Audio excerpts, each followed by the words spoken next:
table shining. It brings the sun out at night, and I see the rain, and I needed to depart from my sight. You gotta hold the line in order to endure in this fight. And you know you gotta hold your head and gotta keep your chin high. It's a lot of pain we endure in this life. Keep the laws and the faith in Christ, you'll be winning. You will be winning. You gotta hold your head and gotta keep your chin high. It's a lot of pain we endure in this life. Keep the laws and the faith in Christ, you'll be winning. You will be winning when it's rain, rain, rain on my window pane. I feel the darkness outside. I need it to go away. Joy comes with the morning light. Wipe the tears off of my face. After we do it, it's raining. It's raining. It's raining. Open my eyes, call me to see. When I wanna cry, but can't let them see. I need strength, I need power, I need lightning, thunder showers. I need warmth when it gets cold, cause I've been warring for my soul, and it's been pouring. I won't fold, but it gets heavy and hard to hold. Lost in the dark, tearing apart. Then I remember that I was chose, son of the king. I gotta believe, I build up my faith. I gotta read, I gotta conquer, never concede, not bending the knee. I stand on my feet. Gotta keep the laws and the faith in Christ. It's a lot of pain to endure in this life. See the clouds in the sky, rain coming. So I hold my head high, no more running. Planted, and I'm rooted in the spirit. Send up prayers, can you hear me? Lord, I need your healing, healing. Rain, rain, rain on my window pane. I feel the darkness outside. I need it to go away. Joy comes with the morning light. Wipe the tears off of my face. After we do it, it's raining. It's raining. It's raining. It's raining. Rain, rain, rain on my window pane. I feel the darkness outside. I need it to go away. Joy comes with the morning light. Wipe the tears off of my face. After we do it, it's raining. It's raining. It's raining. It's raining.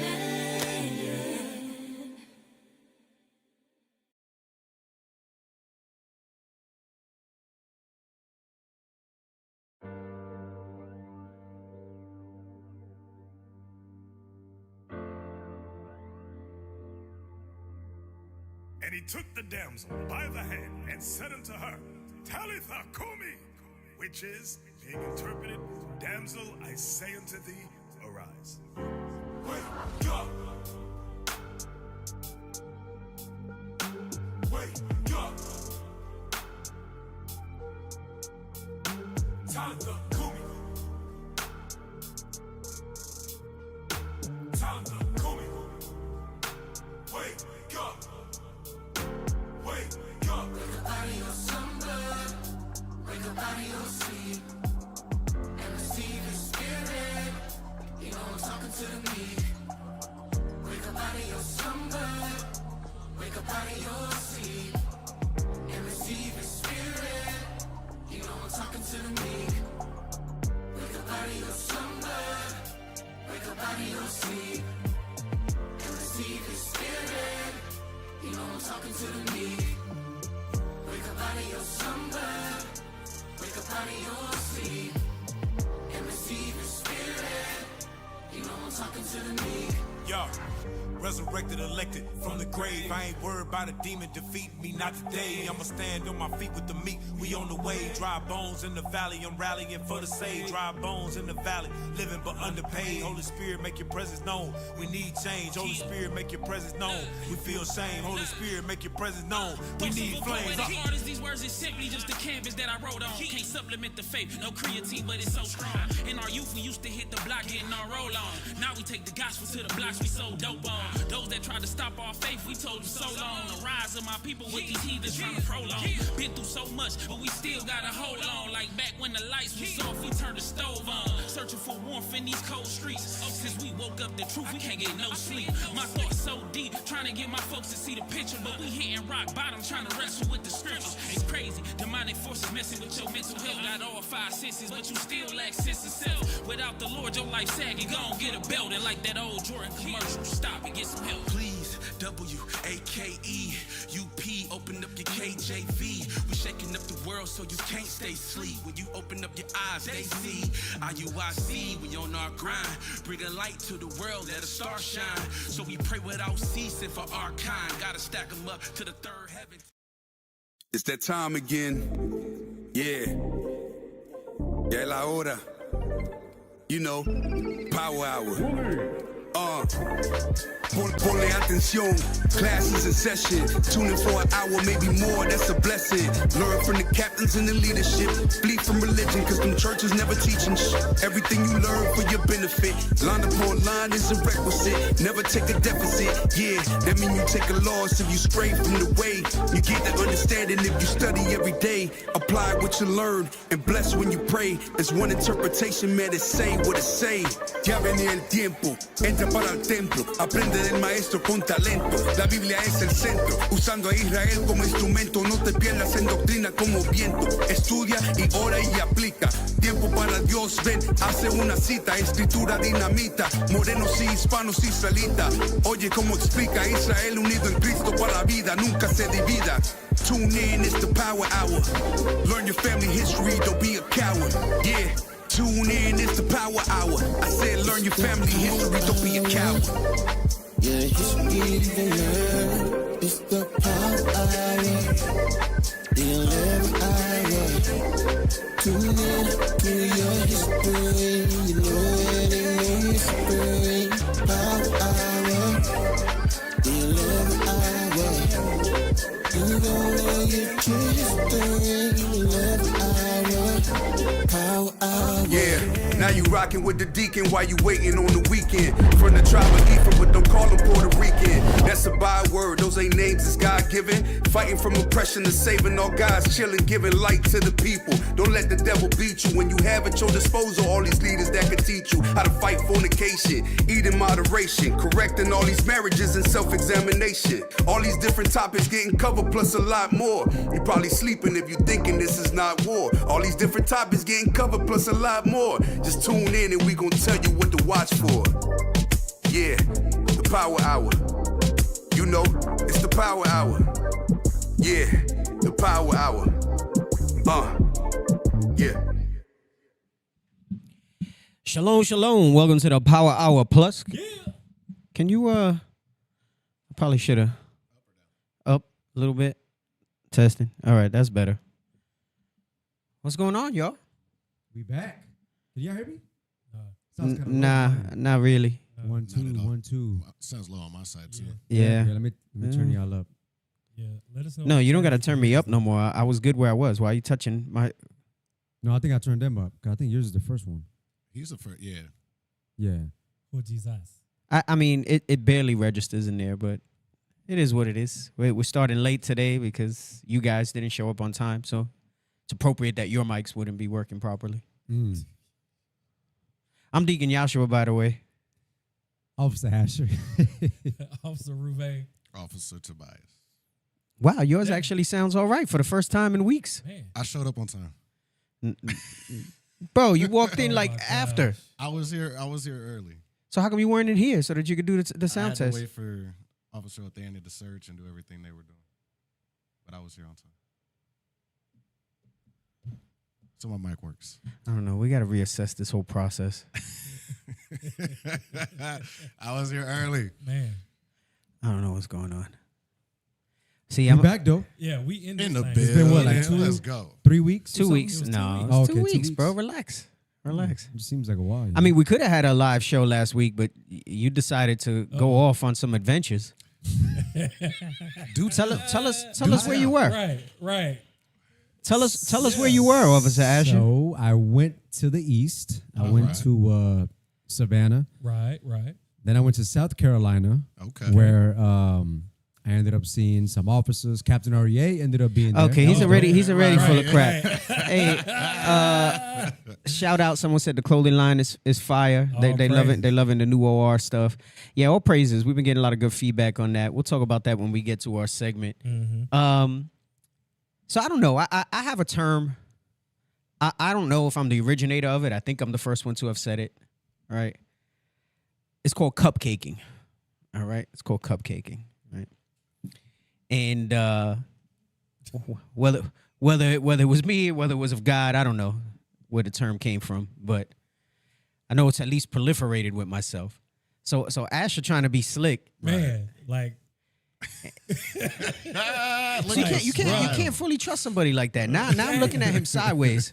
oh snap. The smile though. That was his chance to lead the right way and say what it was. He tried to go all around the block and act like he went over there to visit brothers.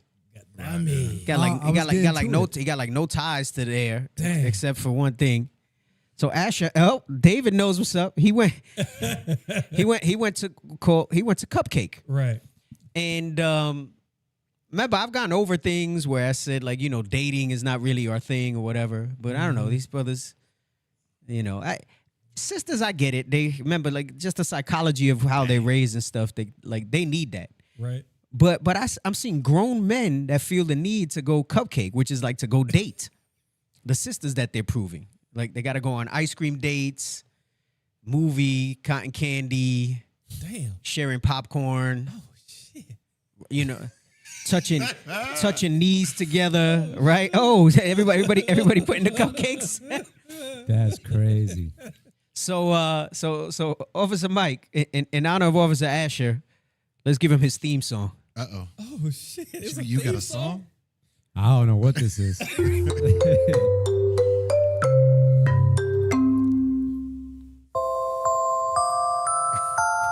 You're my honey bun, sugar plum, pumpkin. You're my sweet This is atrocious.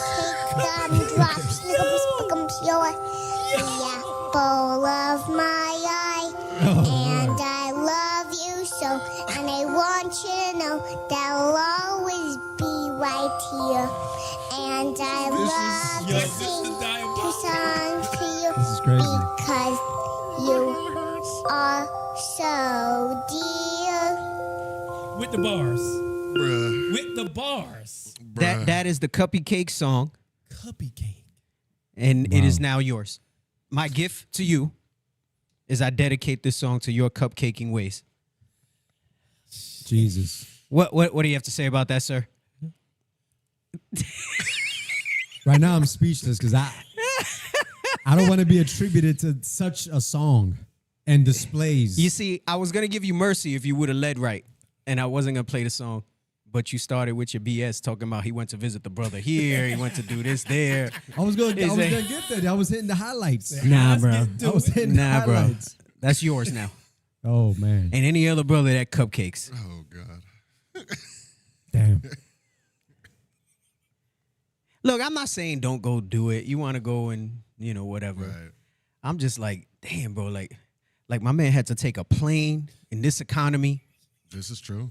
You know what I'm saying? Days off of work. ICE could have hemmed you up. You know what I'm saying? Bro, that's a lot of expenses, bro, to go have some ice cream. Yeah. Damn. And then you knew he was cut because he's cupcaking out there, and then he's texting us. And I told him, stop texting us. You went all that way to cupcake with the sister. Damn.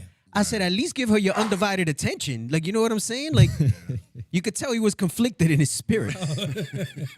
He all texting us. I said, why are you texting us when you're with the sister? Right. What's wrong with you? At least do it right if you're going to go cupcake. You know? But anytime Brother Cupcakes, we're going to play that song. But Asher was the original. It's bestowed upon you. This will be on me for some time now. But Yeah, you see his face. He's looking at it. He's like, I'm like, what am I looking at? he calling me all types of names in his head. He's like, yo, man, Deke B. Yeah, That video. It's been a while since Deep put something on me. That video. It's been a minute. What do you mean? Like a few weeks? I mean, we always putting stuff on you. No, this is extra. This is new. Cupcake, weird song I never heard. Cuppy cake. What the heck? The Cuppy Cake song, fam. Jeez. I have to say, I just thought of it when I got here and I saw you. Damn. Right. And see, did you even? I don't even think you put it on the chat. So this must have been sent to Nathaniel. Oh, it was a conspiracy. It was a. I knew it. I was like, well, I didn't even see that on the chat. Yeah, I didn't want to give you. I would have gave the thumbs down. Yeah, I didn't want to give you any. I didn't want to give you any indication. Hey, Officer David said, "See, this is why you just gotta own the cupcake. Just own it. Just own the cupcake. Own bro. the cupcake. Just own the cupcake. You're my sweetie pie. Sound bites for days. Oh my Jesus! Sound bites for days. Anyway, I'm let's do our housekeeping. Come on. Cooked. Oh snap, man! I don't know how we gonna talk the cupcake, man. But let's get back to some manly stuff. Can we get to the manly badge of dignity?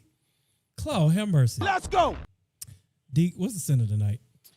I'm doing rose sandalwood. Okay, In the Deke, building. okay. My daughter said it's she says it's very strong. Mm-hmm. I said, I'm sorry. I said, does it smell bad? She was like, no, it's just real, like it's potent. It is, Yes, yeah. sir. And I was like, and I was noticing it too, like as I'm walking around the house, Right. You know, because I showered up before the show and everything, and I put it on. I said, Mm-hmm. damn, okay. So I was like, I thought, you know, like sometimes you put it on, and it's like too much, Yep. but I don't really throw that much. I was like, damn, that's wild. Right. But that goes to show you it's good quality. Yes. The Right. balm or the oil? I did the oil and the bomb. Oh, okay. Well, Well, I do the butter. I do the butter. You're a bomb guy. I'm Yeah. past bomb. Yeah, he's the past oil, because the bomb. oil is very Past potent. bomb. I'm past bomb. He's bro. a post-bomb prophet. Bomb is when you got the little hairs all over the place, like you know. That's, Confused. When you're not cupcaking no more. yeah. I don't want to talk about your Oh, cupcaking gosh. anymore. Oh God. Okay, but yeah, that rose sandalwood. That's one of my go-tos. Yes, yes. Yep. Officer Asher, what you got? I got the mahogany spice. Mahogany bomb. spice. Bombs. Okay. Yeah, I'm still bombing. All right. All praises. Officer Tobias. The rose sandalwood. Man, I'm telling you, it's a staple. That's all he got left. Fire. Nah, don't do him like that. Don't do him like that. But I was riding my bike today. You know I'm still on the bike. Right. It was hot because you know it's heating up. So I had the bamboo teak washed too, Oh, okay. and it worked. Yeah, I know. Tobias came in smelling pretty nice. When I saw him in the hallway, I was Yeah. like, damn, looking all professional. He had his slacks on still Slacks. and his dress Yeah. shoes. I said, okay, all Ain't right. breaking a sweat. I said, damn, don't sell me nothing now. You know, Right. looking like he ready to. About to go in on you. All praises, all praises. Trying to sell you a timeshare. right. I tried a little something different. What'd you go with? I went out on a limb. Moroccan mint. Hey, the Moroccan mint is very nice. Man. I think people sleep on the mint ones. Uh-huh. Very nice, bro. The Moroccan mint's a good one. Right. I am Yeah, thoroughly yeah. surprised. Yeah, I have the tester of it, like Okay. just trying it out, and I do like that one occasionally. The Moroccan mint, good scent. All praises. Nice Hey, stuff, bro. Listen, you're gonna throw on the premium gear, Right. right? You know what I'm saying? You need the other elements. You need the right. layers, right? To No, layer that's that thing facts. out. You That know. is facts. So you throw on the premium gear. You want to smell nice too. It's just the whole thing goes together. You know what I'm Right. saying? And then when you feeling all manly with your manly badge of dignity on, got your smell Yeah. good, you don't feel bad about owning the cupcake. Yeah. Like you in there. You focused. Yeah. Like you ain't worried about no cupcake. Man. Hey. Mm-hmm. But speaking of premium gear, you know, Original Royalty been stepping their game up. Hey, shout out to the marketing team. Let's get this video real quick. Check this commercial out. There's a feeling you recognize when you walk into a room. Wait a second. Stop for a second. Who's that? Yeah, I know that artist. Who's that voice? Is this a plug? That don't even. The auto too. I don't know what you did with that. Wait, voice. I got caught flat-footed on that one. Lord have mercy. Can somebody else other than Ruvain do the voiceovers, bro? Yeah. Pipe down, brother. Pipe down. I feel like it feels like it's a skit from like Mad TV or Saturday Night Live for me. Damn. With the weight, because you know, like he did one and it was his regular voice. Right. So I was like, all right, that's legit. Right. I don't know what's going on here right now, y'all. Okay. Damn. He Pay- tried to hit the Teddy. I don't want to Excuse. take away from the quality of the commercial, Damn. Dang it. They didn't even wait to after the video. but that Yeah, I know. voiceover, He paused that You joint. could tell he just changed his whole Right. like his vibrato, his pitch. That's his. Well, you know, know you what got, I'm saying? You got voice. You got voice. See, that don't actors. sound. See, this is how he sounds. Right. Now play the commercial. Run it back. Getting cooked. Of course, you like the voiceover, sis. That's the voice that he cupcakes on the phone with you with. Go ahead. There's a feeling you recognize when you walk into a room. Why he sound like Ralph Tresvant? Look, hey, he don't know. The youngin' don't know. Why he sound like Ralph Tresvant, yo? Yo, man. tell me that's not Ralph Tresvant. Man, which is the song where he talk? Is it Can You Stand the Rain? There's a talking part with Ralph Tresvant. That's exactly how he sound. I'm sorry. That's who it is. I couldn't peg it. Oh, shoot. That is not your voice, Ruvain. Stop it. He about to use AI. I'm sorry. Play. Go ahead. Play the. Oh my God. Oh snap! That's Ralph Tresvant. He getting cooked. But go ahead. Play it. Play it. There's a feeling you recognize when you walk into a room and see your people not competing, just aligned. Before the trend, there was truth. Before the noise, there was knowing. We've always been the blueprint. Style didn't begin on runways. It began in lineage, rhythm, royalty. Fine threads soft against the skin, crafted with intention, designed with us in mind. A quiet inheritance worn well. And when you look around, you remember, we were never basic. Original royalty. For the royal, not the regular. Damn. Hey, that's a fire commercial. Except for the Ralph Tresvant thing. You know what I'm saying? Except for the Ralph Tresvant, but that's a flame commercial, man. Hey, and what's the name of the coffee shop? Because I wanna give props. We actually filmed that in the community in a black-owned coffee shop. Yeah, right. we did. You know, with Starbucks and Better Buzz and all these corporate things on the rise. yeah. We highlighted a black-owned coffee shop to try to go ahead and give them a little representation as well, and then show the diversity in there with our people. That commercial was fire, bro. That was fire. Now, if you'd have just done that in your regular With all of us in mind. Yo, I should have watched it before you played it. I played it with no sound, and I was like, okay, it looks dope. But if I would have heard the sound, bro, I'd have probably told you what is with that voiceover. Oh man. Oh, that's the Quiet Storm voice. Hey, fire commercial, fire apparel. That's what's up. What's the name of the coffee shop?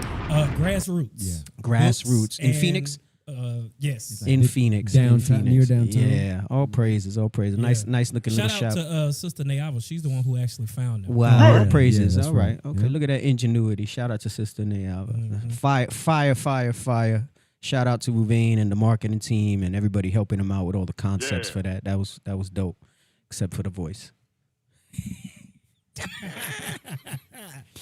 I think he needs a little cupcake action too, Officer Mike, for that Ralph Tresvant voice.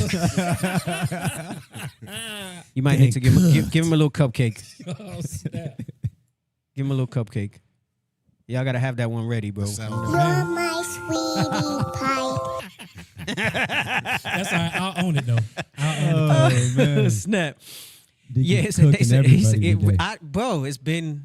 I had the week off. He had a lot to think Had about. the week off. So my original point was, Asher or Job usually will back me up for the show, right? Job is like in bondage now with his job. Okay. So I can't be mad at him for that, but he just in bondage with his job. And then Asher decided to go gallivant and have ice cream. Gallivant. And then I had to pull out the show at the last minute. And I said, all right, we got to do a replay because he's over here freaking cupcaking. I'm back, Deke. Yeah, we'll see. And you know what? I'm going hard today. Yeah. No Diddy. Cupcake gumdrops. What I mean is, as we go through the class and I find the proper precepts, I'm going to back you up. We're going to do our thing. All right? We're going to do it. Lord. Gallivant. The apple of my eye. Yeah, let's look up the definition of gallivant. That's not a regular word. I'm sorry, man. I didn't have tablets. I don't think I got a game system. I think we had a Genesis for like a week before they burglarized my apartment. Dang. In the projects. So I didn't have entertainment, so I had to read. Shoot. So look up gallivant so they can understand what the word is. I know they'd be like, yo, D, you dropping some words. Right. I gotta look up. I apologize. I gotta keep the vernacular. Gallivant. Gallivant. Go around from one place to another in the pursuit of pleasure or entertainment. Oh, geez. Damn. That's actually That was a word. It was a great word, right? That was a excellent. great word. That was It's a great word. That was excellent. This So dude I'm was basically gallivanting and couldn't cover the show. I'm a pilgrim Damn. No. of pursuit. No, it doesn't say that at all. I just say it's not even a. It says to gad, to flit, to run, roam, To or jaunt. wander. That's another one. You're jaunting. Dang. You're jaunting. Right? Jaunting. Hey, my monitor is off, man. Like there's nothing on it. Is it something with the connection? I haven't seen. And there we go. Maybe I just did it there. All right. And then my eyes is starting to go a little bit, so I couldn't see those letters on the screen from here. But right, roam around. I roam around. I pay attention. You remember that from A Living Color? Nope. Back in the day, you do. You're in my age bracket, right? You remember that? Yeah, y'all relate to everything with the shows and the music. You knew exactly who was talking about with that song, huh? Or with that artist. Well, when I said Ralph Tresvant, Bro, bro, you crying, bro. How do you not Why know? you crying? It's funny. Bro, how do you not know New Edition? Bro, come on now. Journalism. I leave on Vibe. I think BET did a movie on them. It was fantastic. You should go watch it. The New Edition story. On who he on sounded New like? Edition, yes. New Edition. Yes. You play a song. He knows New Edition. You know New Edition. Okay, bro. Bro, I forget that he baby. If it ain't Suavemente, Cupcake baby. Cupcake baby. Cupcake baby. The pictures definitely gave gallivanting vibes. Dang it. All right. And then he tried to make that thing sound official. Right. He gallivanted. Oh my goodness. You know what it is that I missed y'all. Like I think I've said this on a show a while back, and I know some people don't get it. Women don't really roll like that, so I think it's hard for them to get it. But men in close circles, like we talk crap to each other. Right, That's how we right. bond. That's do it how all we the bond. time. We talk crap Yeah. to each other. And we can do it to each other, but don't you try to come and talk sideways about, somebody that's in the circle. You know what I'm saying? We're gonna look out, Right. So I know some people outside looking in, oh my gosh, that's horrible. But Right. there's a certain subset. It's like in 300. Right. Yep. Where you see the clip where they're giving each other crap, you know what I'm saying, and stuff like Yeah. that. Standing on all the bodies. But they ready to die for each other, Right. So that's it. Now, because I know there's been some sensitive. Sometimes I see some sensitive remarks. Yeah. And I'm actually pretty mild. I think at least Live. on camera. Live. Right, Yes, right, on right. camera. This is true. Like This is like very I'm true. I'm aware enough that I'm pretty mild on camera. Like what people see on camera, like I'm Yeah, worse right. when we're like together in closeness. And people make comments sometimes about, oh, why you said this? Why you said that? They don't know you when we on the travel bans out the country. Oh yeah, Or that's the after dinner war. Oh man, yo, Right. Deacon. Once he looks at you for like 3 seconds, he's about to say something. You cooked. And then Captain Zeph got the backup joke. Captain Abiel's laughing. Oh man, he cooking. He cooking Right. somebody. He cooking Right. somebody. Anyway, so let's move on to our segments.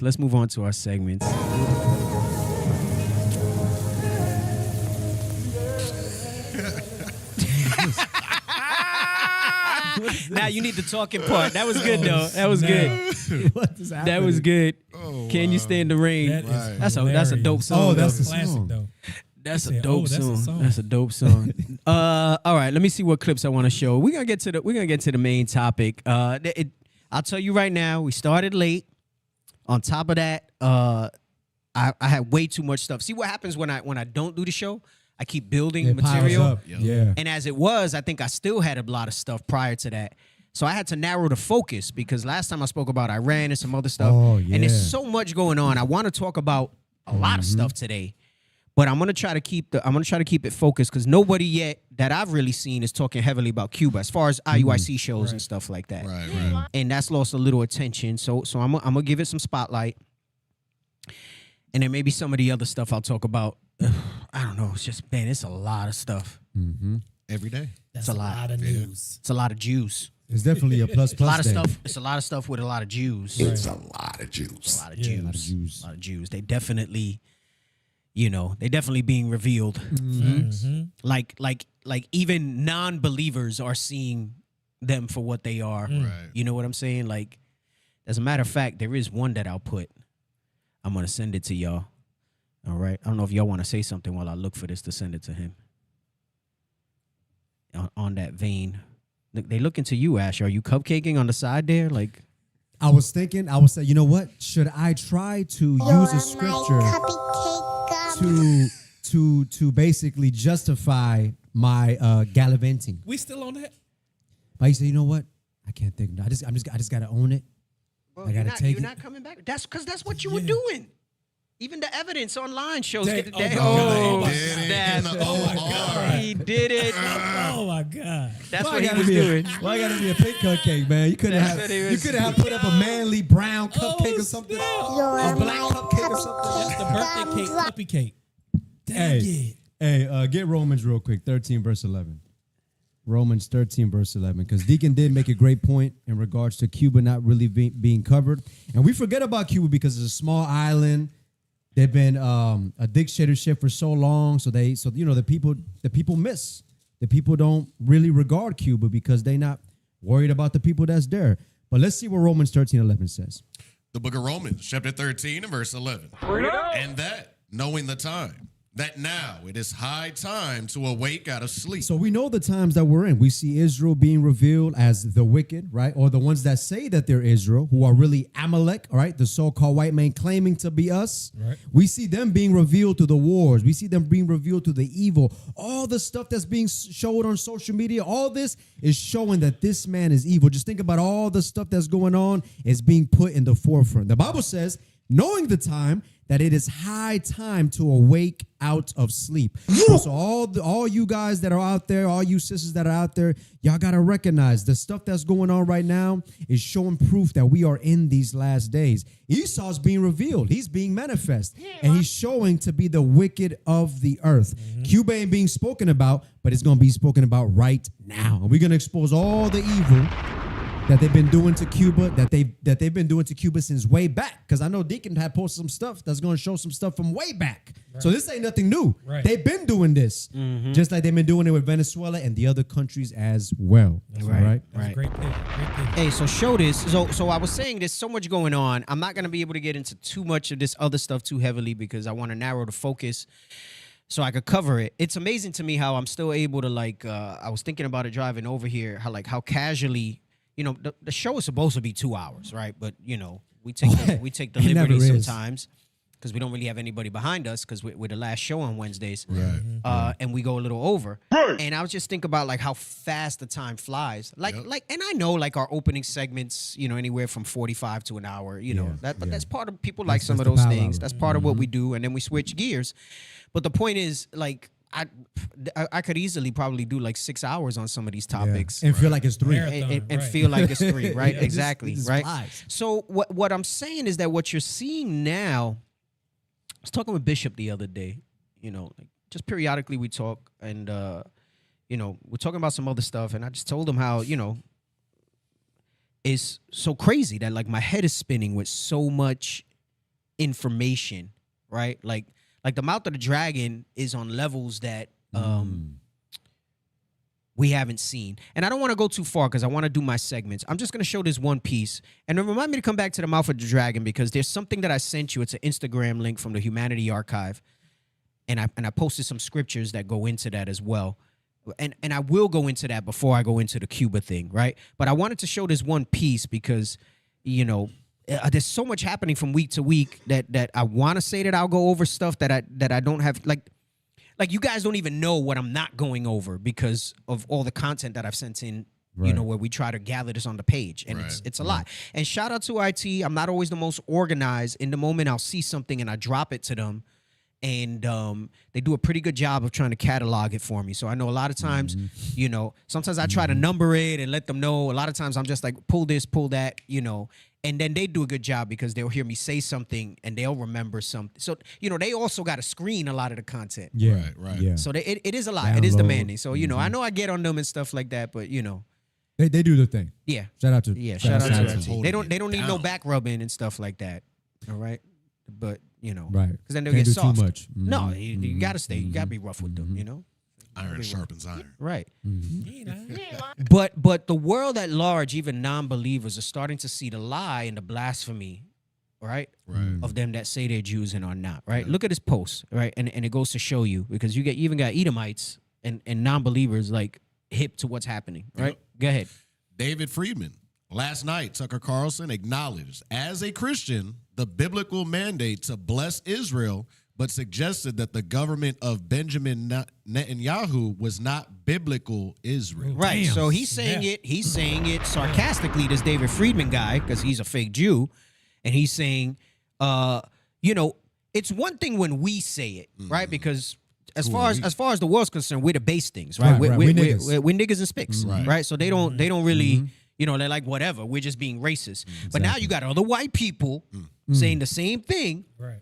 and they want to watch Tucker Carlson, bro. They might. Man. Yeah, for real, man. though. Hey, he's Bro, been. I never thought I would say it, but some of the stuff he talking about, I've been reading Right. his post on Facebook and everything. I hated him when he was he on Fox? He was on I- Fox, but, right? but I hated him when he was on Fox because he just has such a way about him. He was like such a prick. Pompous. Condescending, Very pompous. arrogant. But it Yeah. goes to show you that like you can listen to some people. You can't just go and say whatever. He's actually seeing certain things, Yeah. right? And I'm like, and he's hard body Christian. A lot of these guys are. Right. So my point is, I don't agree with everything that he says, but he's making some very good points. And it's one thing when you hear it from somebody with that level of credibility, Right. is the Yeah. point that I'm making. Yeah. It makes me think of Max Kellerman. Mm-hmm. He's the ESPN guy. He worked with Stephen A. lot. I used to listen to him in New York heavily. They had a when I was stuck in traffic driving home from work. Talk show. I think he was on in the morning, and I used to listen to Michael Kay in the evening. That's when I was heavy into sports and stuff like that. And I liked Max Kellerman, right? Until when the truth started spreading a little bit through the NFL and some people were making statements. There was a segment he did some years back, and he tried to say it nicely, but he said that a lot of these athletes, and this was before Kyrie, this was when the football players started saying stuff, Right. that they get low quality information. But he was basically saying that it comes from niggas and spicks. Because Max Kellerman grew up in New York and he wanted to be like us. He has like rap videos and stuff like that. So he was one of those that wanted to culturally appropriate Right. a lot of stuff. He tried to get into rap and things like that. Anyway, there was a segment with him and Stephen A. and he was talking about that the whole thing about the identity of blacks, Hispanics, Native Indigenous, those that meet the curses being Israelites. He was like, that's low quality information, right? And I understood what he was saying between the lines. I say all that to say, now you have people that sit in a platform with a certain level of credibility saying this. And now, while they won't say that we're the Israelites, they're at least acknowledging, and even they can see Who's not there? who's not. Right. Who's not the biblical Israel. I had a whole segment that I wanted to go over with the DNA piece. I think I sent some of that stuff too, if I'm not mistaken. But then that'll take me away from the Cuba stuff, right? So there's a lot. There's a lot. Like I could have done a marathon today, like with all the information that we have. But people got work tomorrow. I got work tomorrow. Everybody, I'm not gonna do that. Well, Daniel's like, thank God, I gotta drive an hour, right. and I'm light on the team tonight. Yeah, he's already tired too. He's sleepy. So Tucker Carlson, right, who I never thought I would listen to anything he has to say, he's making some points, right? He's making some points. So now you see Ted Cruz, which I don't want to automatically say somebody that disagrees with us might not be Israel. When I did a class about that, I said you can't just blanket say that. Remember, there's Herodians, there's bourgeoisie. Right. There's those of our people, like when I talk about Batista, who was the United States supported dictator in Cuba prior to Fidel Castro. He's very likely indigenous. He's very likely Manessa, like real Manessa, not by citizenship. Ted Cruz might be questionable, right? But he's of Cuban descent. That could just mean by nationality. Right. We know all the mixing. I did the class where I went over the whole blanqueamiento and stuff like that. I don't like to automatically just say oh, it's because he must be Edom. Right. Because right. there are people Yeah, like who, you said, who are like that. Herodians, Right. bourgeoisie. Oh yeah. Right. But this is what he has to say about it. Go ahead, come on.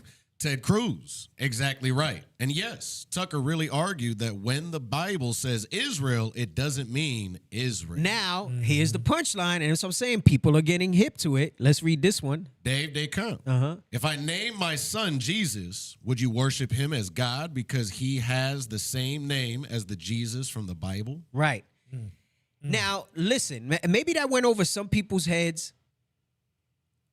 That was very profound what he said. Right. What he's telling you is that just because they call themselves that Right. doesn't mean they're it. Right. That's why he's using. So if I name my son Jesus, would you worship him as the Jesus from the Bible just because his name is Jesus? Right. Right. So just because they say they're Jews. they're Jews, they are say not. they're the Israelites, Right. doesn't mean that, right? Let's read Revelation 2:9. The book of Revelation, chapter 2 and verse 9. And I gotta check. I don't know if I posted one from Instagram where the guy's talking about something. Oh, no, that's not it. I'm gonna look for it, and I'll let one of them talk after we read this. Go ahead. I know thy works and tribulation and poverty, but thou art rich. And I know the blasphemy of them which say they are Jews and are not. Right. So he says, I know the blasphemy of them which say they are Jews and are not. I think I posted it. There's a post that I saw today. I'm pretty sure I posted it. If not, maybe I saved it. I'm going to look for it. I think I sent it today. And they're actually quoting these verses now to say what Tucker's saying and what we've been teaching Right. All over. Crazy. for decades. Right. For decades, if not more, right? And relax. You're going too much on all of these. You can stay with this one for now because I think this one's good. I know you're looking for it, right? And they're actually, now they won't say that we're it. Right. And I have some screenshots to show you that because I go to the comments to see what's being said.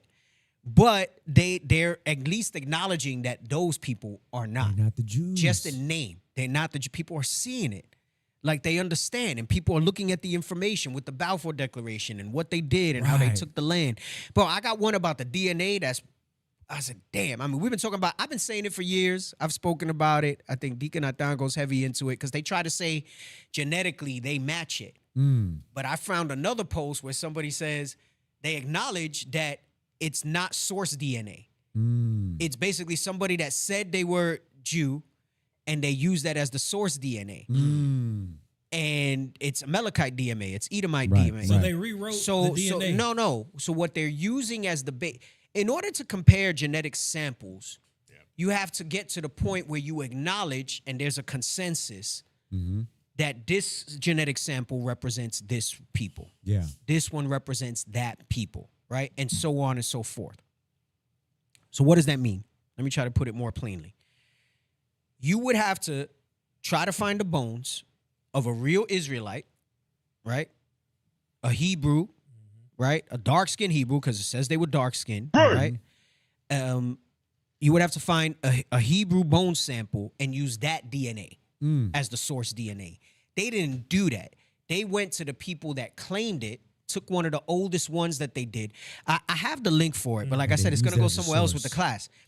And it shows how they established that was source DNA, right? So same thing like for Taino, for example, which is usually, Caribbean-based Latinos or Northern Kingdom, meaning Puerto Ricans, Cubans, Dominicans, right? That's the indigenous were called Taino. Right. Taino DNA does still exist among the people in the islands. You can find it. No, nobody's 100% Taino anymore, but you can find it, and then you can extrapolate that. What they do with so-called Jewish DNA is they go to Ashkenazi sources, and that's how it's basically European sources. Yeah, so that's And vain. So, of course, we're not going to match that DNA because we're not those people. Right. As much as, some of us do have that DNA in us because of captivities and stuff like that, right? So the point is, it totally deconstructs the DNA because it says their source DNA is not 3,000 years old. It would need to be a 3,000-year-old sample. in order to get the right one. right. So the And they're not DNA gonna- they're not arguments, gonna find that. it's Yeah, it's it's over for BS, them. right? So let's look at this particular one, and you can read these slides. I'll at least indulge it a little bit with this, but go ahead. Rich Tidwell. Modern Jews cannot prove they Okay, sorry, you're good. are the Israelites of the Bible. Nevertheless, demand the world recognize them as such. Why? You want the comment? Oh, No, keep reading. Dr. Carl. This is it. This is the one where I said he acknowledges the DNA thing. I'm at least going to entertain it a little bit, but I'm not going to go into the lens that I wanted to. But go ahead. Dr. Carl Skorecki, nephrologist, Nephrologist and geneticist. is best known for discovering the Cohen model haplotype. Haplotype. So that's what they use for DNA. They call them haplotypes. It's basically how they classify. It's like the Dewey Decimal System at the library, if you remember that, Yep. or how you catalog something. Yep. This is how they catalog the DNA of, how the Bible had 18 nations? Yeah. They catalog DNA based on whatever their thing is. Those are haplotypes, okay? Go ahead. That's the easiest way to say it. It's more technical than that, but go ahead. Come on. CMH in 1997. He proved Ashkenazi and Sephardi descend from one common male ancestor 3,000 years ago. The finding launched modern Jewish population genetics. Right. So they basically tell you they based it off of Ashkenazi and Sephardi descent. Wow. They found one male ancestor, right, that they claim was 3,000 years ago, right? And that launched modern Jewish population genetics. They're telling you it was never based on Israelites from that region. It's Ashkenazi and Sephardi. Go ahead. Come on. When asked, are the Jewish people of today directly related to the Israelites of the Bible? He answered, we don't have DNA from Israelites of the Bible. So the guy who came up with the haplotypes that they use today as the standard to say that I am genetically a Jew acknowledges that it is not DNA from Israelites. Come on. He answered, we don't have DNA from Israelites of the Bible. So there's no way to provide a direct answer to your question. He goes on to state self-identified Jews. So if I name my son Jesus, which you Right. worship as the Jesus of the Bible, Right. right? So self-identified Jews, go ahead, come on. Many Jews who come from most diaspora communities. Right, and when they say diaspora communities, they're talking about like Germany. They're talking about like Poland, where they Poland, came Yeah. from. right? They're Exactly. talking about things like that. They're not talking Yeah. about the diaspora like where we were spent, right? Right. Meaning everywhere. Arsaref and Western Africa, right? Go ahead. Their DNA markers show that there is a high degree of relatedness to each other, indicating common ancestry. The closest non-Jewish populations are Levantine populations. So even when they deal with the Levant, look at who they're focusing on. Right. Read. Druze, Palestinians, Syrians. Now, those people in those regions now, are they all, could you say, no, because they've all been replaced. Right. They've Yeah, all been all those replaced. areas replaced. All those areas replaced. Palestine Somebody replaced. asked about the Pharaoh's DNA.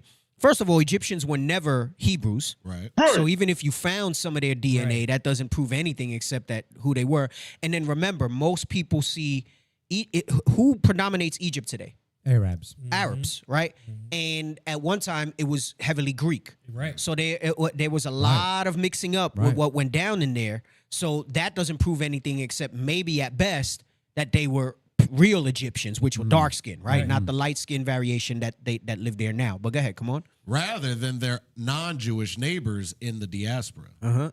So if they can self-identify as Jews and you use their DNA, then how come you don't use our DNA? Right. Right. But anyway, go ahead, come on. This is confirmed by more recent DNA studies. The Genomic History of Bronze Age, Southern Levant, published by the Cell, revealed that Ashkenazi are genetically Canaanites, Ham, rather than Hebrews, Shem. Now, I took this picture from my Bible dictionary because I don't know that you guys have it. I'm going to send it to the group. All right. Save this. I wasn't going to go over this, but I guess this is where we're moving.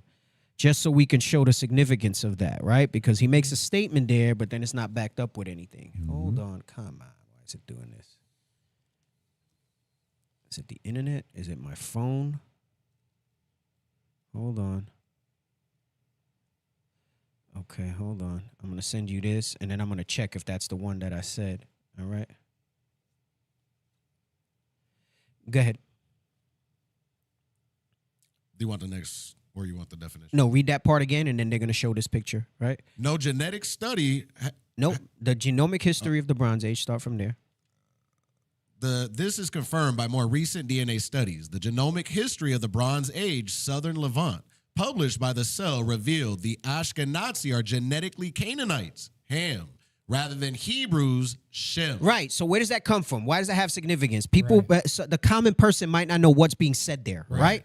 So even if they go to certain things and you say Ashkenazi, right? They're claiming Ashkenazi. It might not even be the right thing, right? Like they're just, remember, all they've done and all they've ever done is we're everybody. Yep. Right. We're the Greeks, we're the Romans, we're the Babylonians. Israelites, Yeah. we're the Babylonians, we're this, we're that. They're always moving in that spirit, right? Now, show the screenshot of Ham, for this is the Zondervan's Bible Dictionary. This is a screenshot from the Bible Dictionary. So the biblical scholars understand this difference, but yet they let this lie perpetrate, right? So why is it significant? Canaanite DNA is not the same DNA as Hebrew DNA. Remember what I said earlier? They don't have Hebrew DNA, right? So let's read this. Come on. Ham, perhaps hot, the youngest son of Noah, born probably about 96 years before the flood, and one of 8 persons to live through the flood. He became the progenitor of the dark races, not the Negroes. Not the Negroes. Go ahead, come on. But the Egyptians, Ethiopians, Libyans, and Canaanites. Right. So now, why is that significant that he says not the Negroes, right? Letting you know what? That the Negroes are a different race. That's right. They won't plainly say that Hebrews are Negroes. Right. But something in their spirit, and they might eventually get rid of this. Right, So right, hopefully right. them 'Cause that's pages plain. are preserved. Right. Something in their spirit made them write it. They know that just because you're dark, see, like you have dum-dums of our people. Right. The all black Israelites. That you gotta FBAs. that you gotta Idiots. that you Yeah, gotta bag be you gotta test. be black like the screen on my phone when it's off. Right. You gotta be black like this, all right? Uh-huh. Or else you're not an Israelite, okay? Crazy. They understand that the complexion is not what makes you an Israelite, right?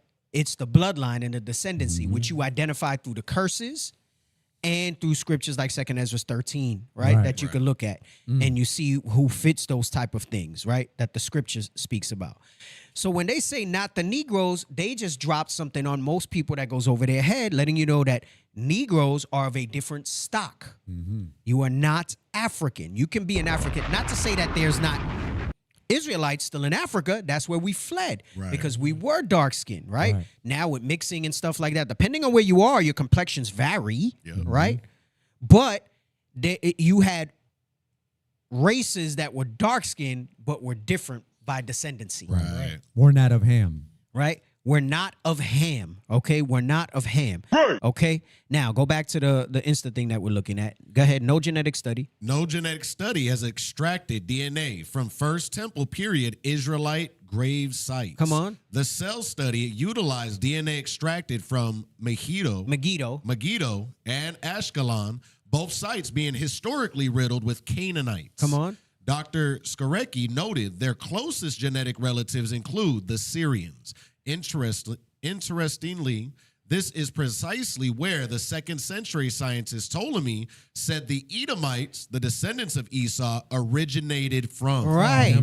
So now this ties back to when we go over Josephus and he talks about Herod. Right? And the modern Jew today are descendants of Herod, which was an Edomite, right? Go ahead. It's going to explain this. It's going to go into the Hasmonean dynasty and all of that stuff. Go ahead. Come on. The Jews are such by nature and from the beginning, whilst the Idumeans, Edomites, were not Jews from the beginning, but Phoenicians and Syrians, but being afterwards subdued by the Jews and compelled to be circumcised. That's what John Hyrcanus and the history behind that, right? Go ahead, come on, because that was the custom. If you took your prisoners, they had to live under the laws and under the same customs as us.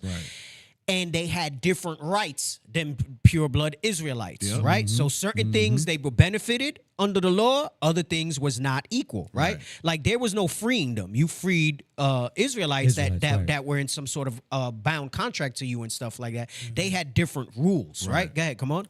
and to unite into one nation and to be subject to the same laws. They were called Jews. They were called Jews not because of their descent, but in regard to their religion and manner of life. Right. Go ahead. Come on. Hence, it was that the kingdom of Herod and his posterity were called the kingdom of the proselytes. Which means a convert. Go ahead. Come on. By the Hebrews.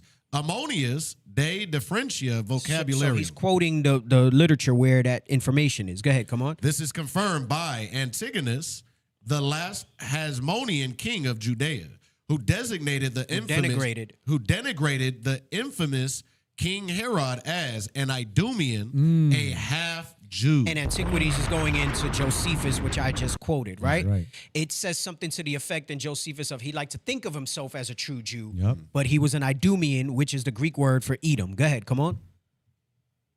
Modern Jews cannot present ancestral records connecting them to the tribe of Judah nor Benjamin. Southern Kingdom. Go ahead, come on. Jews, nor any Israelite clan. Nor any Israelite clan. None of them. None of them. Go ahead, come on. They likewise are unable to make a genetic connection to First Temple period graves, as religious authorities refuse to allow the DNA to be extracted. I wonder why. Right. They don't want them to go and find those bones and those things and do any type of extraction on them because they know it would destroy the lie of who they are. Right? Go ahead, come on. They demand we esteem them as the Jews of the Bible, when in reality they better fit the biblical description of the Edomites. And here's what's wild. You got all these crazy Christian groups out there that want to come against us based on this aspect of things, yet all this information is there. Right. Now, like I said, they'll stop short of acknowledging us, some of these people, but they gotta, like the truth is coming out so strong that they're gonna get backed into a corner that they gotta realize that it's cognitive dissonance to ignore all this type of information that their own people are starting to acknowledge. Right? Yep. Bro, I'm starting to see Edomite Christian groups talk about that you gotta still keep the law. Oh, wow. Stuff that we've been teaching Wow. forever. Right. And they're breaking it down with good points. That's crazy work. Man. That's crazy. They're bringing work. out the verses that we've been using for forever to support the doctrine. Yep. Now, that don't impress me as much as I'm seeing that they can't deny it. Right. Of course, they're going to still try to appropriate it Right. because what they still maintain is that, yeah, I'm not an Israelite, but they still go into the fact that supposedly they're grafted in. Right? But the point is, I'm starting to see more and more of this acknowledgement of things like the laws are not done away with, that you have to keep the high holy days. The high holy days. Yes, they were talking about Passover and how Easter was full of crap. Edomite Christian pastors talking about this. Boy, no way, boy. Yes. And and I'm telling you, that's us. Right. That's us. Yep. That's the line Absolutely. going out into the earth. Right. That's I was us. that one. That right. one, yes. Because let me tell you something. Something like that, when you have our people who are still kind of up behind them, they'll see that and they're going to start to say, if they can admit that, then maybe something that these people are preaching on the streets are doing. But there was another article I wanted to go over. See, I could have went a whole nother direction with the show. I got to bring it back to Cuba. They said over 100,000 churches closed in the last few years, Christian churches. And they're saying newer generations are not being filled with people going into the churches anymore. Their ministry is weak. It is fading.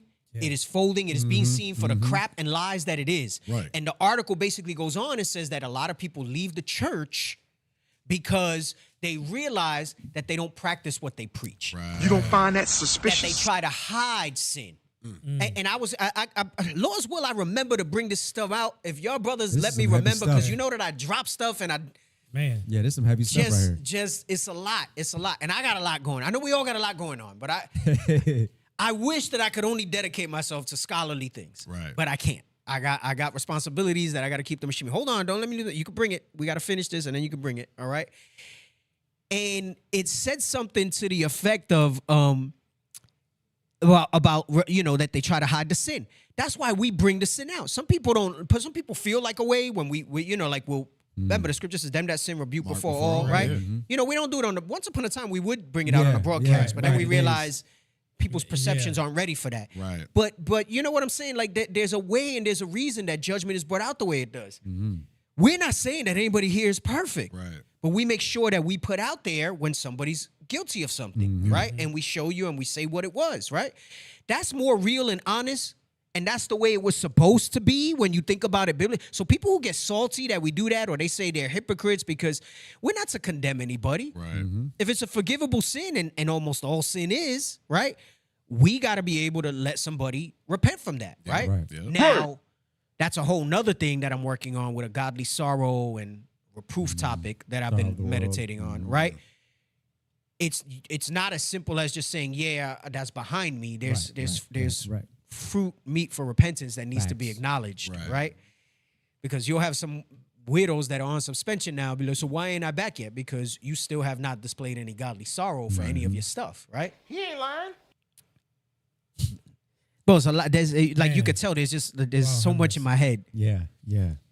Anyway, so the point is there's all this information going out, and it made me realize how much more powerful the grassroots things that we're doing, right? And when I say grassroots, how the preaching on the street's still a foundation for us. Yeah. That's right. Nobody really does that. Nobody. No. And they'll try to show you a clip of a pastor here or there that they do it, a Jehovah Witness do it or a little a certain bit thing. more. Not consistent. And they'll do it. And some of them have only started doing it a little more because they saw us and the rise of what we're doing. Yep. And then if they do it, they don't necessarily go to the places where our people are and the communities that they are. They're not really doing global ministries anymore of that regard. The article was very interesting. It also spoke about how a lot of these churches don't have the money to do these type of things, which is why things like the Booster Club and all these other things are so important. And it made me just realize how much the Lord is with us, how much we're really following the blueprint of the scriptures, and why everybody wants to know what the secret sauce is. And in their negative, pessimistic, right, cynical views, it always has to be something like we're taking money, we're this, we're that, all this other BS and all the lies that they said. And they can never see it as the Spirit of God prospering the work that we're doing. As you said, we would not be able to do what we do here at IUIC if it was not that God was not working with us and dealing with us. Because if it was that easy as just taking money or doing something and something like that, other organizations would be doing the same thing to the magnitude that we're doing it. And I say that in all humility. I say that in all humility, not as a boast, right? Even though boasting is not, Paul stopped to boast a little bit so you can recognize, all right? But it's not from a vanity boasting perspective, but to show you that people are waking up that are not even going to get salvation. Right. And we're that light in that dark place. We're that city that's set on a hill, right? And like I said, if I remember, I'll bring all these things out that I've been seeing. And that's one thing I love about algorithms. It's like tracking's like a mixed bag because you're like, shit, I don't want them to track me. But at the same time, I would never find some of these articles if it would without the suggestion, right? And stuff like that. So that's a hell of an article right here. And I'm going to let you bring your point in your verse, all right? But I want to finish this here. Go ahead, come on. Go back. No, go back. You want the last part of it? Yeah, read that last part again. They demand we esteem them as the Jews of the Bible, when in reality they better fit the biblical description of the Edomites. Right. Go ahead. Come on. Jesus warned of a synagogue who say that they... Yeah, bro, they're starting to... Bro. That's crazy. Come on. Jesus warned of a synagogue who say that they are Jews and are not, but lie. Revelation 3:9. The Edomites, like the Herodians and Judas Iscariot, are evidently who Jesus was referring to. So how come so-called apologists and Christian nationalist groups, because that's what they are when you move with that white supremacist mentality, are trying to say that that's talking about the Pharisees that say they are Jews and are not, because that's their breakdown to defend Revelation 2:9 and Revelation 3:9. But here you got Christian, biblical, allegedly, pastors and leaders. A lot of these are people who have gone to seminary and have theology degrees because their argument is we got none of that. We don't have hermeneutics. Right? But now you're having people that have hermeneutics and all that stuff, connecting the dots that we've been teaching. And don't think that they just found us themselves. They listen to us. That's right. And then they'll cherry pick what they want to. And they'll be, they might have a point. I'm still not going to acknowledge that they're them. But I'm going to go and bring this out. And he says, how come he can make, because that's what it's talking about. It's talking about Herod, right? And he says Judas Iscariot, but it's really talking about Herod, right? Because when you read down, it talks about in Revelation 2:9, you keep reading, it talks about them that'll cast you into prison. Exactly. Who at That's that the time proof. had that authority. That's That's Rome. the proof, right? That's Rome, right? That can kill you and have that authority, right? And who is that today that has that authority, right? Same people. Anyway, go ahead, come on. The Edomites were prophesied to be small among the nations. Ooh. You shall be utterly Who? despised. They do Right. not They don't never bring out no the doggone book of Obadiah. Obadiah. At Ever. all. Zero. Hell Right. is this? That don't never happen. They don't ever talk about Edomite scriptures. Nope. Bro, No. they're starting to pull Edomite scriptures. No, that's Go ahead, crazy. come on. There are only 11 million Ashkenazi today. What is their historic reputation? What is their historic reputation? Come on. Esau, Edom, Mount Seir, has long desired Jacob's lands. Ezekiel 35:10, 36:5, They Psalms. going in this Hold on, so thing. he- Wait a He minute. quotes Psalms 83. Wow, Yo, that he is pulling crazy. scripts. He About the land quoted being stolen. Psalm 83. Bro, he quoted Psalm 83. In the context. Bro, let me tell you something. And Ezekiel. He's not saying that all white men, but he's saying that the Definitely Jewish them. white Right, man right, is. right. Right. And if they are too, Right. then by extension, Come on. they're related. That's right. We know who it's talking about. What does and he went straight to verse 6. Right. Right. All I want to read is just verse 6, just so you can see. Go ahead, come on. The book of Psalms, chapter 83 and verse 6. The tabernacles of Edom Uh-huh. and the Ishmaelites of Moab and the Hagarenes. He's letting you know that he knows that Edom is the white man. Right. Now he's saying it's the Jewish white man. Right. He's not saying it's all white men. Right. Uh-huh. But that's a start. Right. Right? That's a start. Go ahead, come on. Esau, Edom, Mount Seir, has long desired Jacob's lands. Ezekiel 35:10, 36:5, Psalms 83, 6 through 12. He possessed them during the Babylonian captivity. Obadiah 1 and 11 through 14. Ezekiel 36:5. During the Herodian dynasty, Antiquities 14 through 17.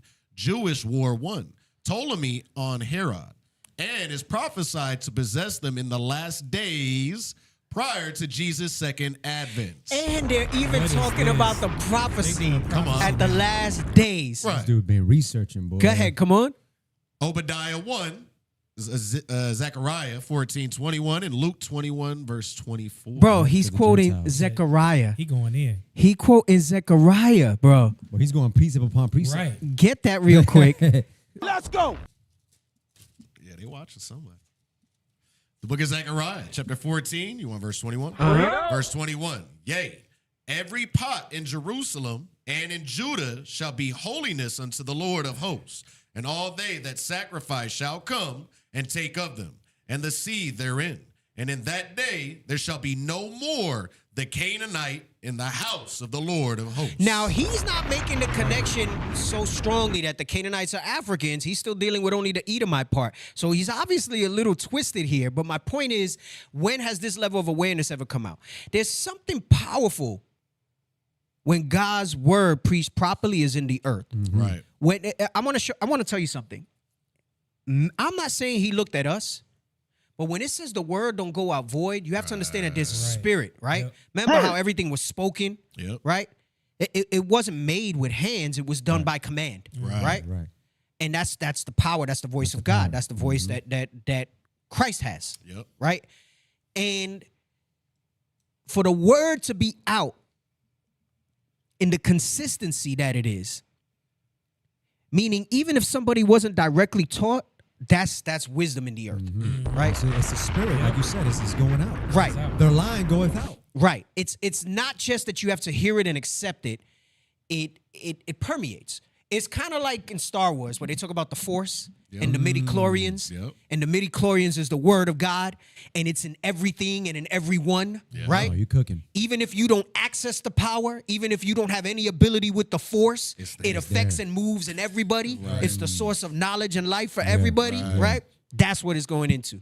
Go ahead. Is that it on this? That was all of that one. Go ahead. Come on. I'm going to let you bring your verse. Don't forget what you had, Asher. Yes, Go ahead. sir. Come on. Obadiah prophesies Israel will ascend Mount Zion to judge the mountains of Esau. Dang, they Let's ain't go. talking about judgment. And the kingdom will be the Lord's on the day of the Lord. Read. Obadiah 1 and 21. Come on. Zechariah likewise prophesies there will there will no longer be a Canaanite in the house of the Lord of hosts in that day, indicating a false priesthood of Canaanites possessed the temple prior to Christ. Zechariah 14:21. Josephus confirms both the Pharisees and Sadducees had been infiltrated during the Herodian era, Antiquities 14:9, 4-5. While the Essenes, who gave us the Dead Sea Scrolls, were comprised of only ethnic Jews, Jewish War, 2:8-119. Come on. Perhaps most compelling, Israel and Judah do not repossess Jacob's lands until the second advent. So now he's acknowledging that it's God that got to give us back the lands, and it's not until Christ returns. Right. So the lie that they use, that God put them back in that land, it's But blasphemy. do lie. It's that right, but they do lie because Christ didn't give them that land. The Rothschilds and other men conspired to make that so as part of the crafty counsel in Psalms 83. Go ahead, come on. By default, this indicates the current rulers and the future antichrists are not descendants of Jacob known as Israel. Cloud, have mercy. Antichrist. That part. Man of sin. It is on these grounds that I am presenting what is called the Edomite hypothesis. So of course he made his own name for it and stuff like that, right? we just been teaching that Bible truth for forever. But go ahead, come on. Modern Israel is ruled by Edom. Oh my gosh. Jesus. Go ahead, come on. The synagogue of Revelation 3:9. He didn't want to say the synagogue of Satan, so he Go said ahead. the synagogue. Who usher in the Antichrist and will be judged at the second coming. Oh my gosh.